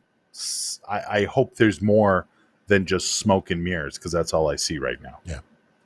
Sean KB, will WWE drop Tozawa's ninja gimmick? Why does he have to be a ninja? It's comedy. Gives him a style. It gives him a personality. It gives him a character. WWE's Sean character think it's driven. racist? What? I don't necessarily. Does he think that's too racial? I don't think it's Sean's racist. trying to say? I don't think it's racist. It might be a Oh, stereotype. racial. We won't say racist. We'll say racial. All right. I mean, it might be a stereotype because you didn't see like cuisines like me back in the ninja days.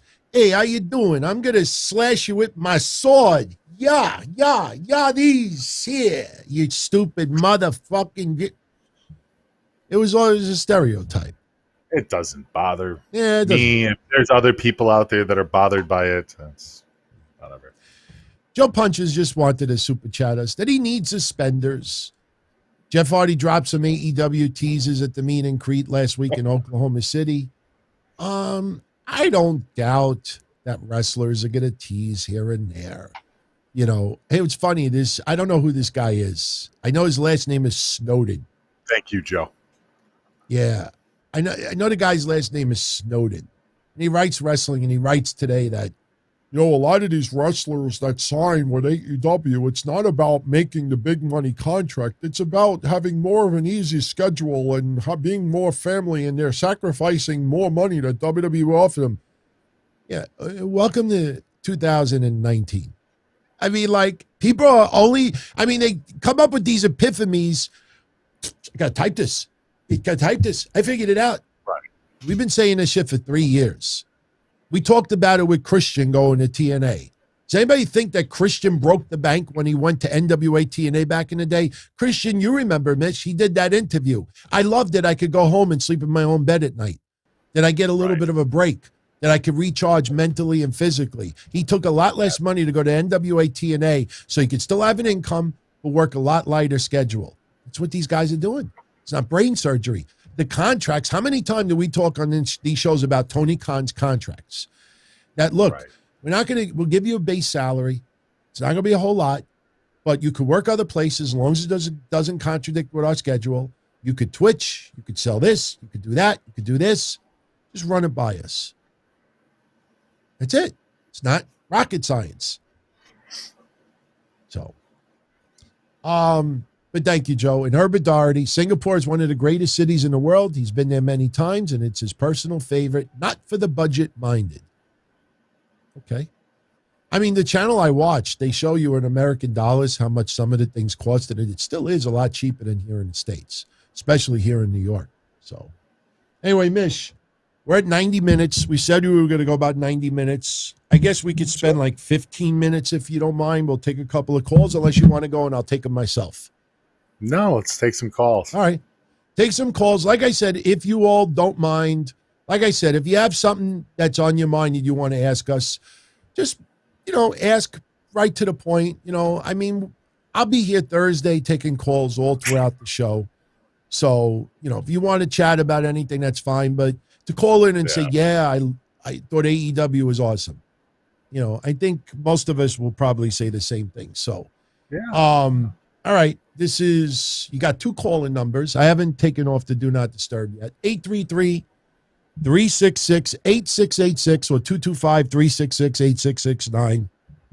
We'll open up the phone lines now, and we'll go about 15 minutes and call it a night. And don't forget, if you're part of our Patreon family, we'll be up tomorrow. We're going to do the results of the comic book tournament and a whole bunch of other stuff. Good evening, Your Honor. Who's this? Oh, it's your friend, Joe Punches. Hi, guys. Hey, Joe. What's up, Joe? Yeah. I'm just kidding with you. What's going on? Bleep me again. Yeah. Oh, no. I just Suspend the man. Hi, guys.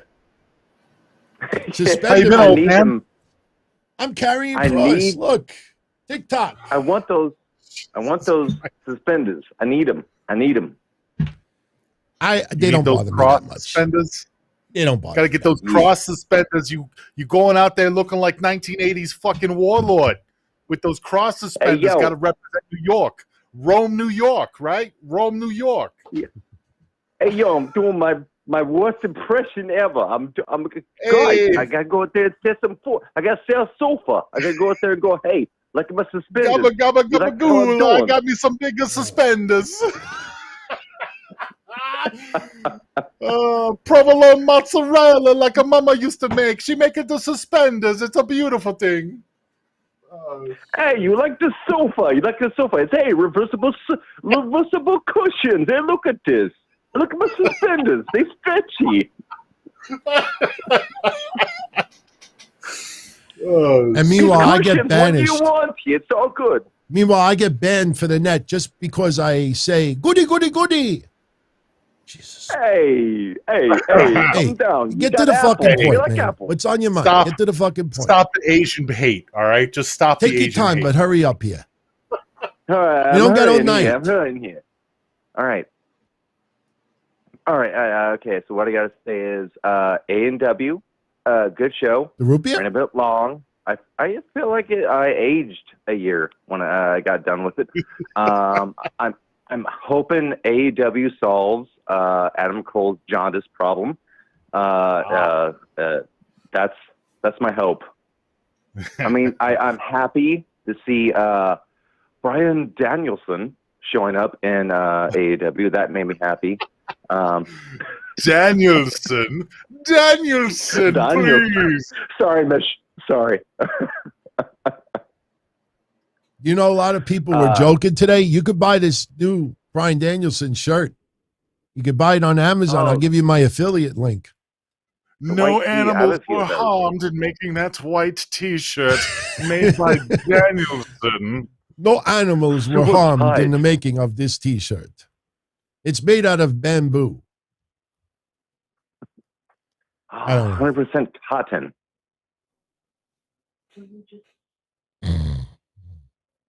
I just want to say, go on, Joe.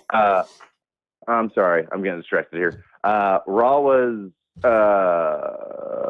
felt like the same show last week with a few different things. But I just want to call and say hi. I mean, it just I love the tag team thing. Oh, do not put that. Oh, okay. I see you, DT. Just kidding. What'd you think of Raw tonight? It was okay. I mean, I like the tag team thing going on. I love the interruption. I thought that was different and new. But everything else I thought was okay. I mean, I could have gone without that. I didn't need to see. That could be T-Bar and Mace's new gimmick. They just like fuck up people's matches and they could call themselves Interruption. Seriously, instead of Retribution, they could call themselves Interruption. I'm not kidding. They could interfere in matches. Or they could be like, I don't want to pay the. They could interfere in conversations too. You never know. Sorry, we're just having fun tonight. A little overtired. Okay, I'm gonna let you guys go. I've been running long time. No, say hi. No, you can say hi. It's all right. No, you can stay, dude. Come on, stay, chill with us. It's fine. I still can't get over this Steve Austin soap. I got to put batteries in it. It's talking soap, and it says, "You dropped the soap. What now, jackass?" Oh my God, that's funny. Oh, they actually came out with this. Keys. God damn. You dropped the soap. What now, jackass? Find my keys. Pick it up. Anyway.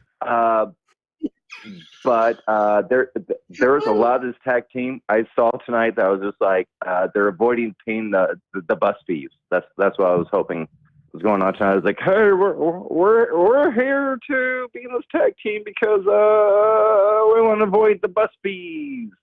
That was my thought tonight. I was like, oof, T-Bar and guy without predator face.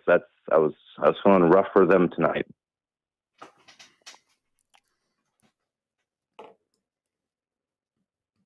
Yeah, man. No, we're just fucking with you. No, look, I mean, motherfucker. I like the attitude and snapping and pissed off like T-Bar and Mace. I just don't know if it's too little, too late. Seriously, because you look at the tag team division. Obviously, they're putting MVP and Lashley together right now. You know, just for name value more than anything else. But what does that say about your tag team division? And what does that say about Lashley's current run as heavyweight champion? That they got to kind of commingle this with Randy Orton and Riddle.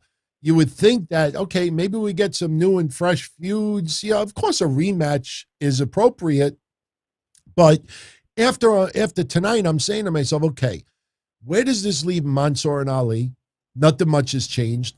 What do you do with T-Bar and Mace after, especially T-Bar posts a tweet saying, I'm done. Like, who benefited from tonight? That's my question. I don't know who benefited, for real.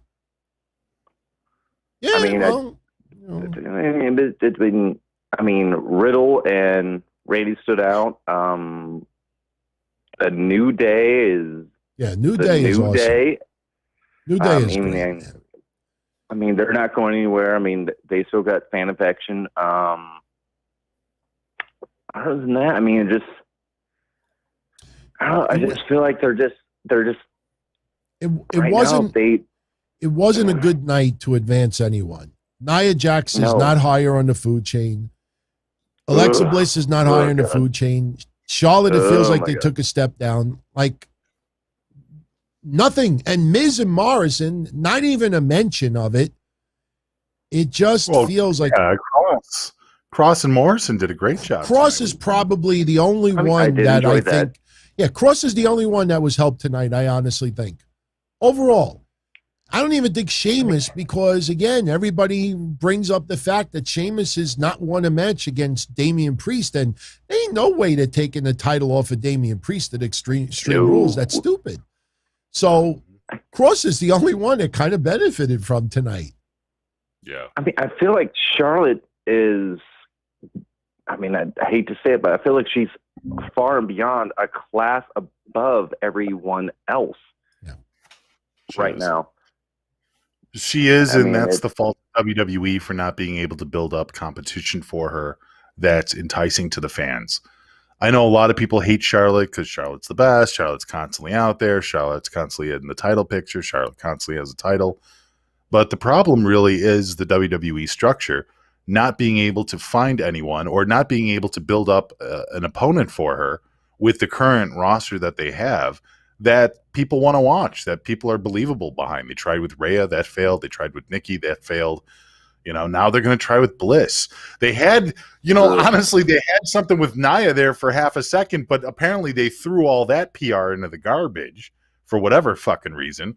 Because look, even if people hate Charlotte, I think there's a lot of people that hate Charlotte enough to want to see Nia accidentally botch on Charlotte. You know what I mean? And vice versa. They probably want to see Charlotte beat the shit out of Nia a little bit too. So you have this match at Extreme Rules that could have been really set up for that, and they're already ignoring it. They're already ignoring any potential of that, and now they're going off their own way. So clearly there is a mistake amongst the direction of booking to where they're not really sure who can carry the ball, who's deserving of that kind of a feud, of that main event style feud. And because of all the hesitation and, dare I say, the lack of knowing when to pull the trigger on some of this talent, now you have no one. You have fucking no one for Charlotte. Charlotte now looks like a humongous asshole. And Asuka's sitting at home. But Asuka too. Asuka suffered from bad booking too. Hey, we can sit there and romanticize her undefeated streak for as long as that was, but the reality is Asuka, as great of a wrestler as she is, and as much as fans like her, they didn't pull the trigger on her correctly either. So I don't know, dude. Doug McKay, welcome. To me, I feel like Charlotte's holding gold, and everybody else is running for the freaking runner-up ribbon. That's what it feels like right now. And that's no fault in Charlotte. I love how Charlotte's eating up the crowd. I mean, to me that's a plus. I just don't think there's anybody else right now that is has the gumption, if that's a word. I just made it up right now. That is at par with going up against Charlotte right now, and I think that hurts Charlotte at some point because of that. I mean, that's just my thoughts, because I'm watching. I'm just like, Charlotte's doing these killer promos. She's eating the crowd up. She's picking at the crowd, and everybody else is just like, let me read the script right now, and I'll say what I got to say, and it just comes off fake, and that's just I just feel like it's failing right now, in that instant. I don't know if you guys agree with that or not. No, I totally get what you're saying with that. You know, it is what it is. I mean, there's no easy solution for it. You know, there's no like one thing that's going to turn it around. I mean, you know, like again, it's, you know, the one thing I keep stressing to people is imagine how different the Raw women's scene would be right now if Sasha Banks hadn't had to take some time off. You'd have Becky Lynch on Raw right now, and, you know, Bianca Belair would likely have still been champion, and things would have taken a much different direction. But now, until at least the draft, they're forced to go this route. So, maybe you cut them a little slack because they had to change things up so substantially, literally last minute. But, I'm still confident that in the end, Bianca Belair will end up better than where she is now. But until that happens, there's really not much we could take from it.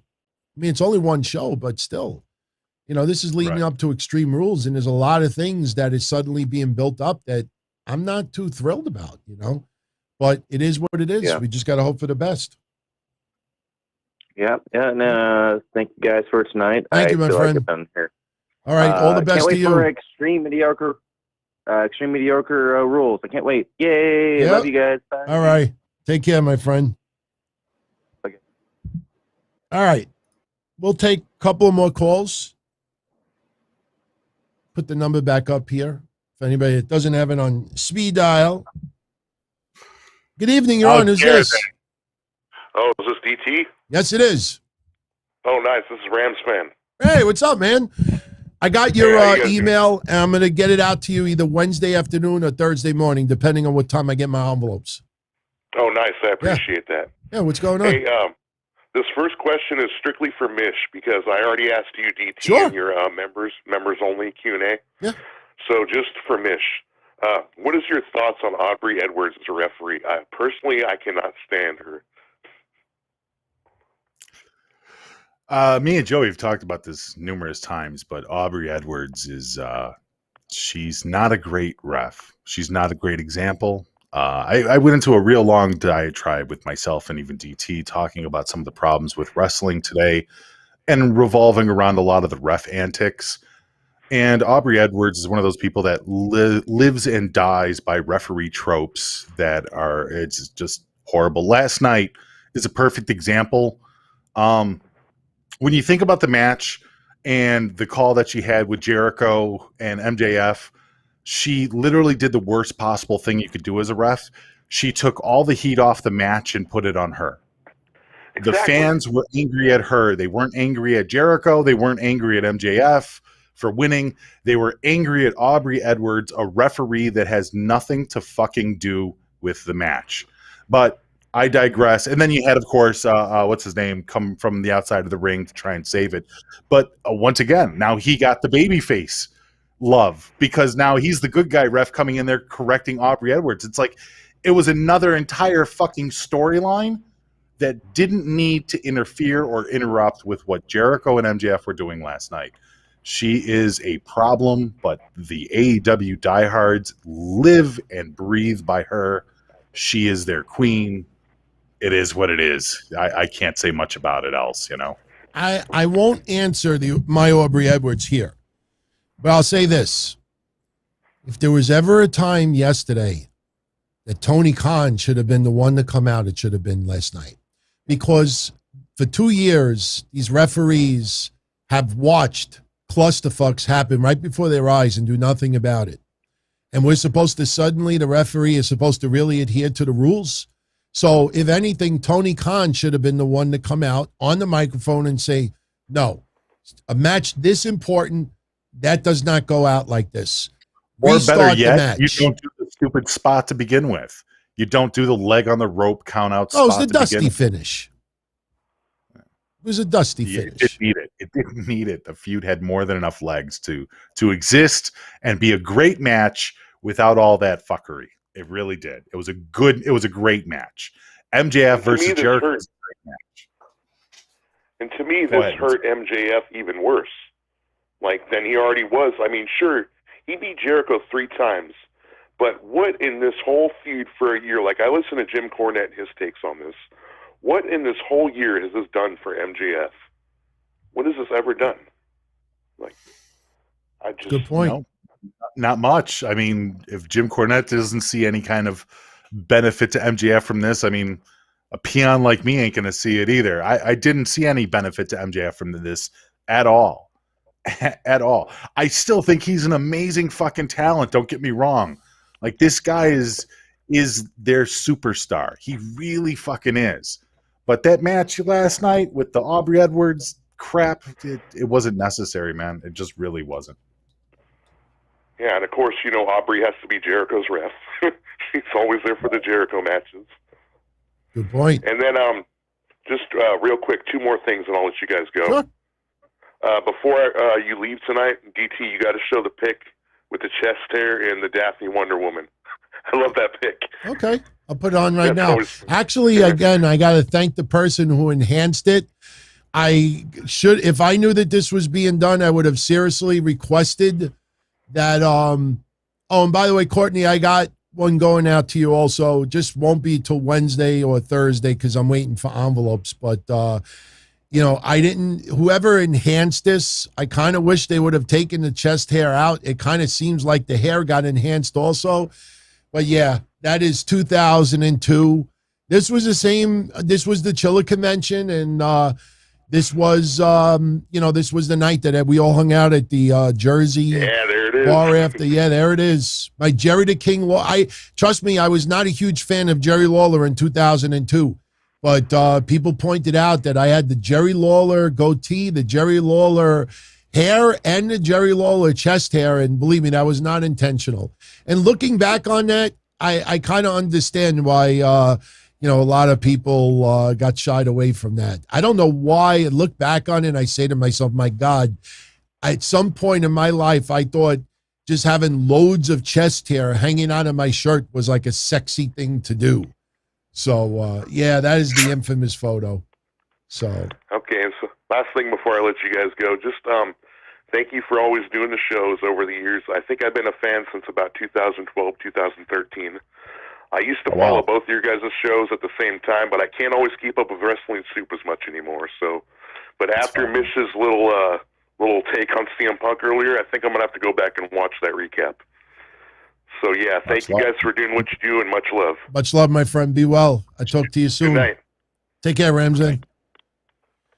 Good guy. Good guy. Great points. I'm going to do a members-only Q&A this Sunday, and one of the questions has to do with Aubrey Edwards. So, good evening, Ron. Who's this? Hi, this is Mark Anderson from Brooklyn. Hey, Mark. What's going on? Hey, so I want to get your thoughts on Jeff Hardy chasing for the 24/7 title because, it was just, sort of hilarious and sad at the same time that there was an outrage online that he was like one of the people chasing for the 24/7 championship. Honestly, first of all, whenever I see Jeff Hardy like going to the ring, like he doesn't run like normal people. He's like I just can't picture him running like normal to chase a title. I personally think that some of these wrestlers just do it for a good laugh. I think they're hanging out in the back, and I think sometimes, like, who wants to go run after Reggie tonight for the title? And I think some of them like, yeah, I'll do it. If I worked behind the scenes, I don't care how old I was, if they said, who wants to, chase him for, try to get the title, just make sure you don't catch him. Do you think Jeff Hardy should be competing for the 24/7 championship? Because that's what the outrage is. This is a guy who's part of the Hardy Boys. He's a former world champion. He's main evented, and now he's like, one of the like guys like who's like going after the 24/7 championship. Don't you think that's kind of like, embarrassing? Like, like it shouldn't be. No. Mish. Well, I mean, if you look at it like this, dude, it's a title I don't think Jeff Hardy's held. So even though it's kind of a gimmick in itself and it's kind of, tongue in cheek and we all laugh at it, maybe Jeff Hardy does get it for 2 minutes and just puts it on his resume. You know what I mean? I don't think Jeff Hardy's above laughing at himself and having a good time. I don't think that Jeff Hardy's only, attribute to give to wrestling fans is falling off his shit.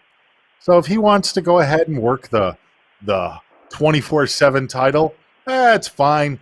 It's better than seeing R-Truth, Reggie out there every week doing the same damn thing. So I have no problem with them mixing it up a little bit. Oh, because there was a lot of people were like outraged and like, upset about it, Oh, man. Like it was kind of funny and sad at the same time. There was a huge, they entered the Twitter wrestling community. Because it was definitely funny to hear people outraged that Jeff Hardy was going after a gimmick title. don't take it too seriously, man. It's a gag. Like, do people believe that there is somebody actually counting the wins and losses on the 24/7 title? Is this actually being recorded by people as a legitimate title place? Because it doesn't get TV time regularly. I mean, it gets little bits in here and stuff. They but just the think matches, it's a joke, you know. Right? Yeah, it's a total joke. So it's like, if people are getting outraged over a joke, then maybe you shouldn't listen to those. They think it's a downside. They think it's like a downgrade that Jeff Hardy got demoted. They think it's like a huge demotion. Oh, no, he's not losing money over it. He gets paid the same. It's a contract. Whether he's eating catering or whether he's on TV, he's getting paid. He's all right. Jeff Hardy's going to be okay, guys. He really is. Okay, well, I mean, I just wanted to get your thoughts on it because I'm surprised y'all didn't mention it tonight, you know. I don't think it's that big of a deal. I mean, you know, I think a lot of people will just want to complain just to complain. I mean, Jeff Hardy has had an illustrious career, and to just chase after it, you know, I think people are reading too much into it. You know, when Chavito was losing repeatedly to Hornswoggle and having all those horrible skits with Hornswoggle, and I'm not saying that Chavito is on the level of Jeff Hardy, but I'm just saying, like, that's when you could complain and say somebody is just being buried. But to me, it looked like you're just having fun, putting a name out there to try to chase after it. I think people are just reading way too far into this.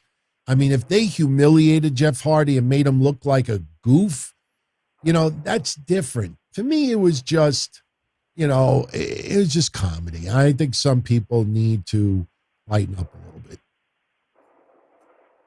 Oh, okay. And I gotta mention this because I contributed $5. You know, when Daphne died, and I forgot to email you. You know, no, not too late. Email me. Yeah. So I'm gonna email you, and so hopefully I can get one of those pictures. So I just wanted to mention that. Yeah, no, I got you. Just email me. I'll take care of it. Just like I said, it won't be till Wednesday or Thursday until I get my envelopes, because like I said, I just don't want them to, arrive and they're bent, or, I'm going to put in some good envelopes. So. All right, cool. Thanks for taking a call, Don Tony. Thank you, Mish, for answering. And both of you have a great day. Much love. Take care. Mish, you want to do like 2 more minutes and we'll call it? Sure. Let's do 2 more minutes. Take one more. Take one more for tonight. Like I said, Thursday, I'll be up here. So we'll have the whole night to chat. Good evening, Ron. Who's this? Oh, we lost him. All right, one more. How do you pronounce that? Is that pronounced boom, boom, boom?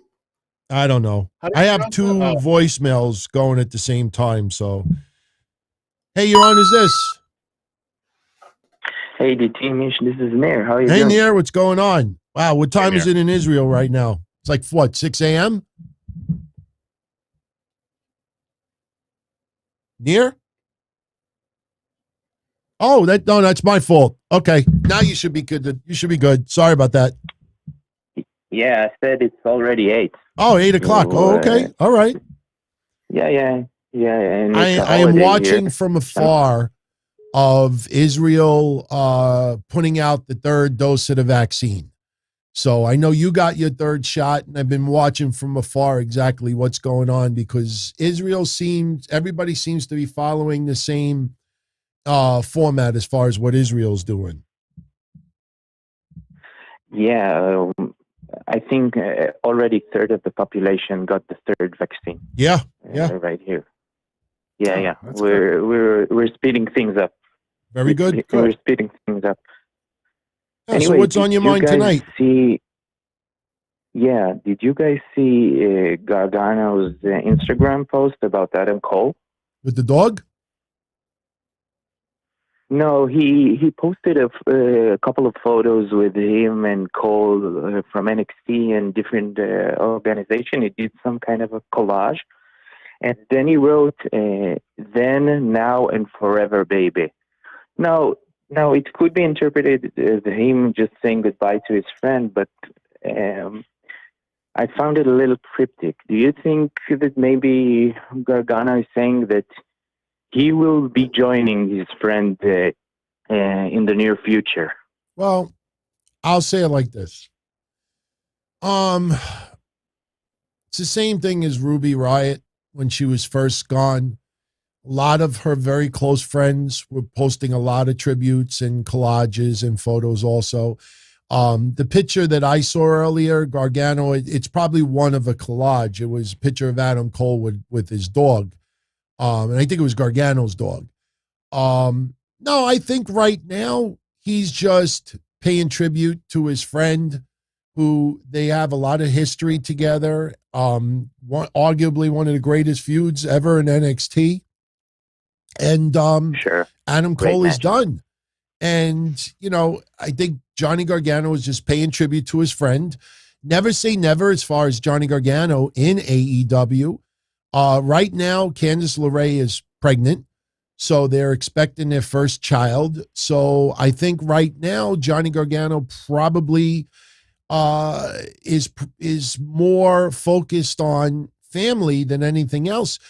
Maybe that schedule in AEW might be better suited for Johnny Gargano right now.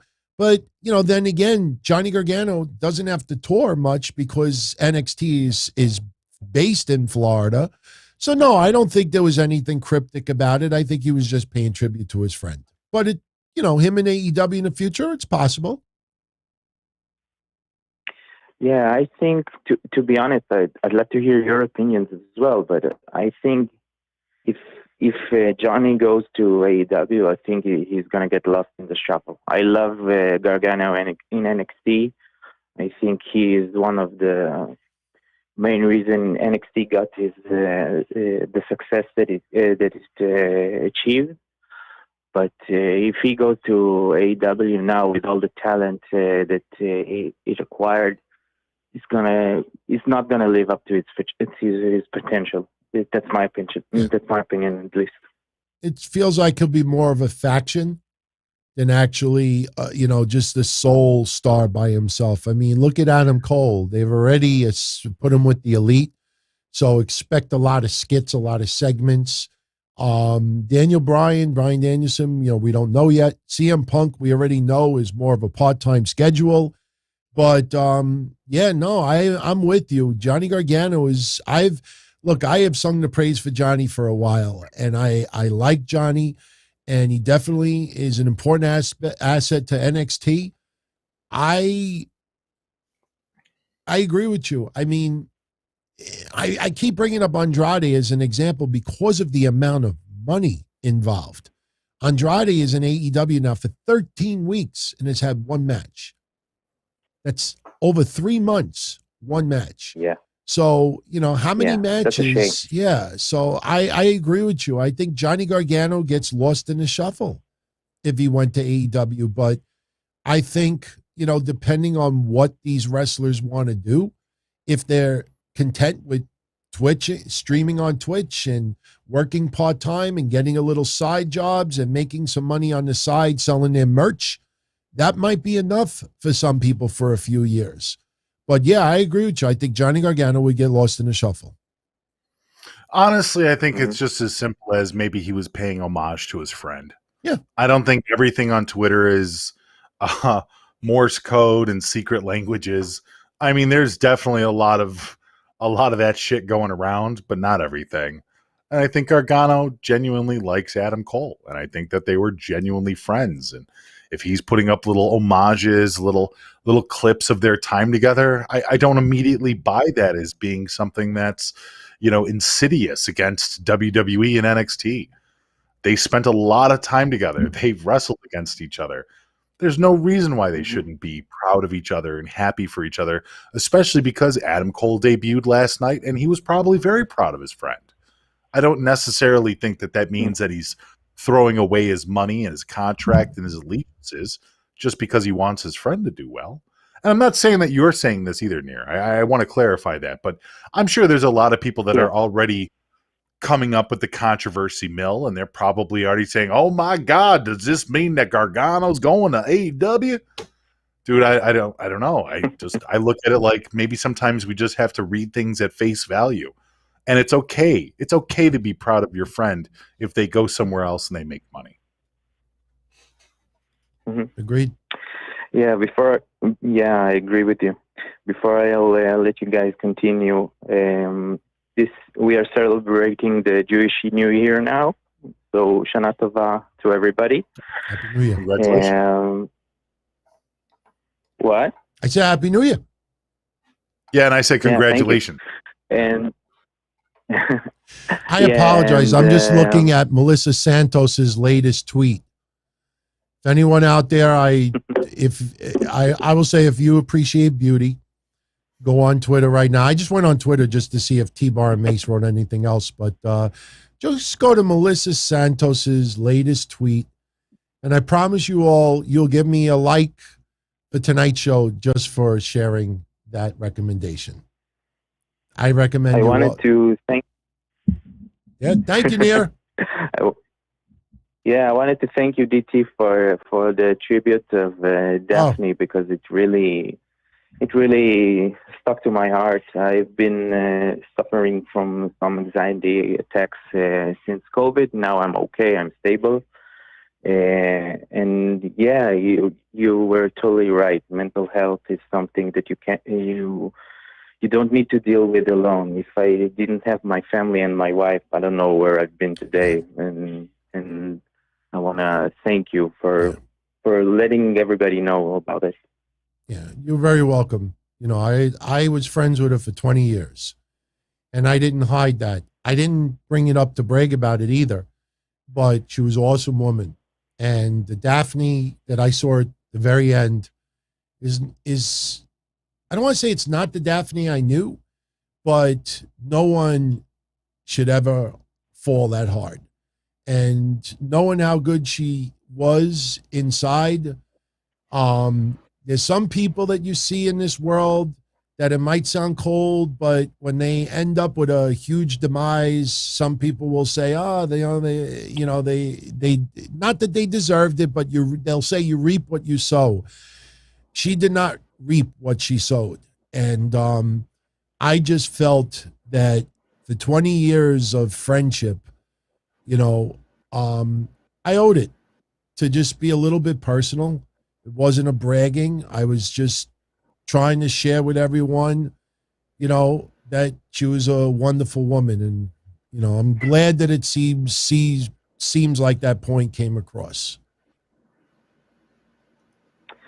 Yeah, thank you guys. Yeah, Peace have a good and night, love Nia. to everyone. Be safe. Much love. Yeah, thank you. Okay. Bye-bye. Take care. Yeah, much love.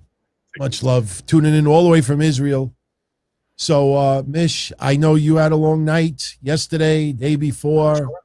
So Have a good one, my friend. I'll talk to you tomorrow. We got easy stuff, talking comic books and wrestling and other stuff on Patreon. So yeah, looking forward to it. I read a bunch of those issues that people wanted me to catch up on. I haven't read everything, but I definitely dabbled in a few new titles. So I have a little bit of feedback and definitely interested to see what people think is the greatest comic of all time. Yeah. So. Well, no, we're only at round 3 tomorrow, but very interesting to see who advances. So we'll definitely update everybody on the results. So pretty good. Pretty cool. Awesome. Take care, much my love, friend. TT, Be well. Much love, everyone else. Y'all take it easy. See you tomorrow. Take care, everybody. Everyone, before I go, just wanted to share a couple of quick super chats. Didn't want to be disrespectful and leave anyone out. Yeah, Doug.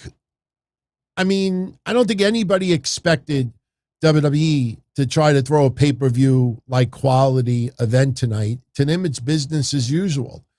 AEW was a pay-per-view. It was very, very good, memorable. The debuts were awesome. Had a lot of high points, a couple of low points, but nothing major. So to go from that extreme to today, it's like going to like a loud concert the night before, then you walk into a dentist office with soft music. Can't compare the two. And I don't compare the two. And I think that's why we made it so easy to have a discussion tonight about Raw. Shout out to Courtney Summers. Yes. I said this a month and a half ago, that the last 5.5 months of wrestling is going to be arguably the greatest 5.5 month stretch of being a wrestling fan in our lifetime. Maybe with the exception of the, mid 2000s, early to mid 2000s, when WWE had that incredible roster, and TNA also was doing some good stuff. But the leading into the Royal Rumble across the board in wrestling, I don't know how you could top this over recent memory. I mean, I really don't know how you could top it. Do I think yesterday was one of the best pay-per-views in history? No. I mean, it was one of the most enjoyable in recent memory, and maybe one of the best ones in recent memory. But let's not take away from Kurt Angle, Steve Austin, The Rock, and everybody else from yesteryear, drawing 70, 80,000, 100,000 people, having ratings of 7, 8, 10 million. And it's unfair. It is unfair to compare AEW to that time. Much different fan base, much different environment, much different culture. So for the present, yesterday is one of the best for the present, without a doubt.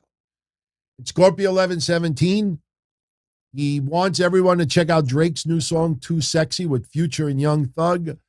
I'll check it out, but I don't know. Not a big fan of Drake. Nothing personal. And Jade Cargill is AEW Women's Champion. Let her develop a little bit more, especially since the AEW Women's division is so much under a microscope because they don't get as much exposure as they should. Having Jade Cargill the focal point of the women's division might be a little too soon, in my opinion. But I think, with a little bit more seasoning and a couple of more matches under her belt, why not? Why not? So anyway, everyone, it's been real. Much love. Hope you enjoyed tonight's episode. Great discussion as always. On the way out, if you haven't done so already, I'd appreciate it if you hit that like button, subscribe, share the channel with others. I welcome everybody who is new to the channel over the last week. I hope you enjoy your stay here. And, the channel is still new. It's only about 1.5 years old. And we're still trying to find our, footprint as far as we want every show to be different. Mondays, more of a Raw discussion than anything else. Wednesdays, NXT, AEW. More AEW since NXT is going back to its roots of developmental. Thursdays, Q&A, anything goes. Sometimes I show some retro stuff of yours truly in wrestling. Fridays is no more for now. We do it Saturdays instead. Everybody and their mother does a show on Friday nights. So I take off Friday nights now, but Saturday, it looks like 8 p.m. will stick for the foreseeable future. And this Saturday, we had a banger of a show. I mean, under the circumstances of what happened with the tragedy of Daphne, Saturday night show was pretty banging. It was a pretty good show. So I'm looking forward to next Saturday's show. But anyone could leave any questions, comments after the show is over. I'm always responding to everyone. I have to play catch up from yesterday because I didn't go to sleep till about 4:30 this morning. But and here right now it's 1:20. So I hope to be out like a light by 2 a.m. But if you're around on our Patreon tomorrow, patreon.com/Don Tony, Mish and I will be live at 10:05 p.m. right after NXT. We'll have a couple of comments on NXT. We're going to talk the comic book tournament, some wrestling, your questions, and whatever else is going on. So that'll be a lot of fun. And otherwise, if I don't see you all tomorrow, catch me Wednesday right here after AEW Dynamite. AEW Dynamite Wednesday. Just to see this, there we go. Just to see this guy on Wednesday against Moxley, that is going to be a treat. For anyone out there that's never seen this guy, I see when I point, I got to always do the opposite. Otherwise, it looks, if you've never seen this guy perform, I think you're in for a treat Wednesday. Big time, big time. So much love, everyone. Have a great night. All the best, and catch you all again either tomorrow or Wednesday. Good night, everybody. As far back as I can remember, I always wanted to be a podcaster. For me to live any other way was nuts. To me, those goody-good people who worked shitty jobs for bum paychecks and took the subway to work every day and worried about their bills were dead. I mean, they were suckers. They had no balls. If I wanted something, I just took it. I ran everything. I paid the bills. I paid the hosts. I even paid the masked maniac. Everybody had their hands out. Everything was for the taking. We always called each other good fellas. You would always hear from somebody. You're gonna like Don Tony. He's alright. He's a good fella. He's one of us. But if you're part of my crew, nobody ever tells you they're gonna get rid of you. It doesn't happen that way. There weren't any arguments or curses like in the movies. See, your haters come with smiles. They come as your friends, the people who've claimed they care the most for your life. And now that's all over. And that's the best part. Today everything is different. There's lots of action. I don't have to wait around for everything like everyone else. Oh, I didn't get the vaccine? Fuck you, vaccine me. Oh, your delivery guy has COVID? Fuck you, feed me. Right after I moved here, I ordered egg noodles and ketchup, and I got spaghetti with meat sauce. I'm no longer an average nobody, while they get to live the rest of their lives like a bunch of schnooks.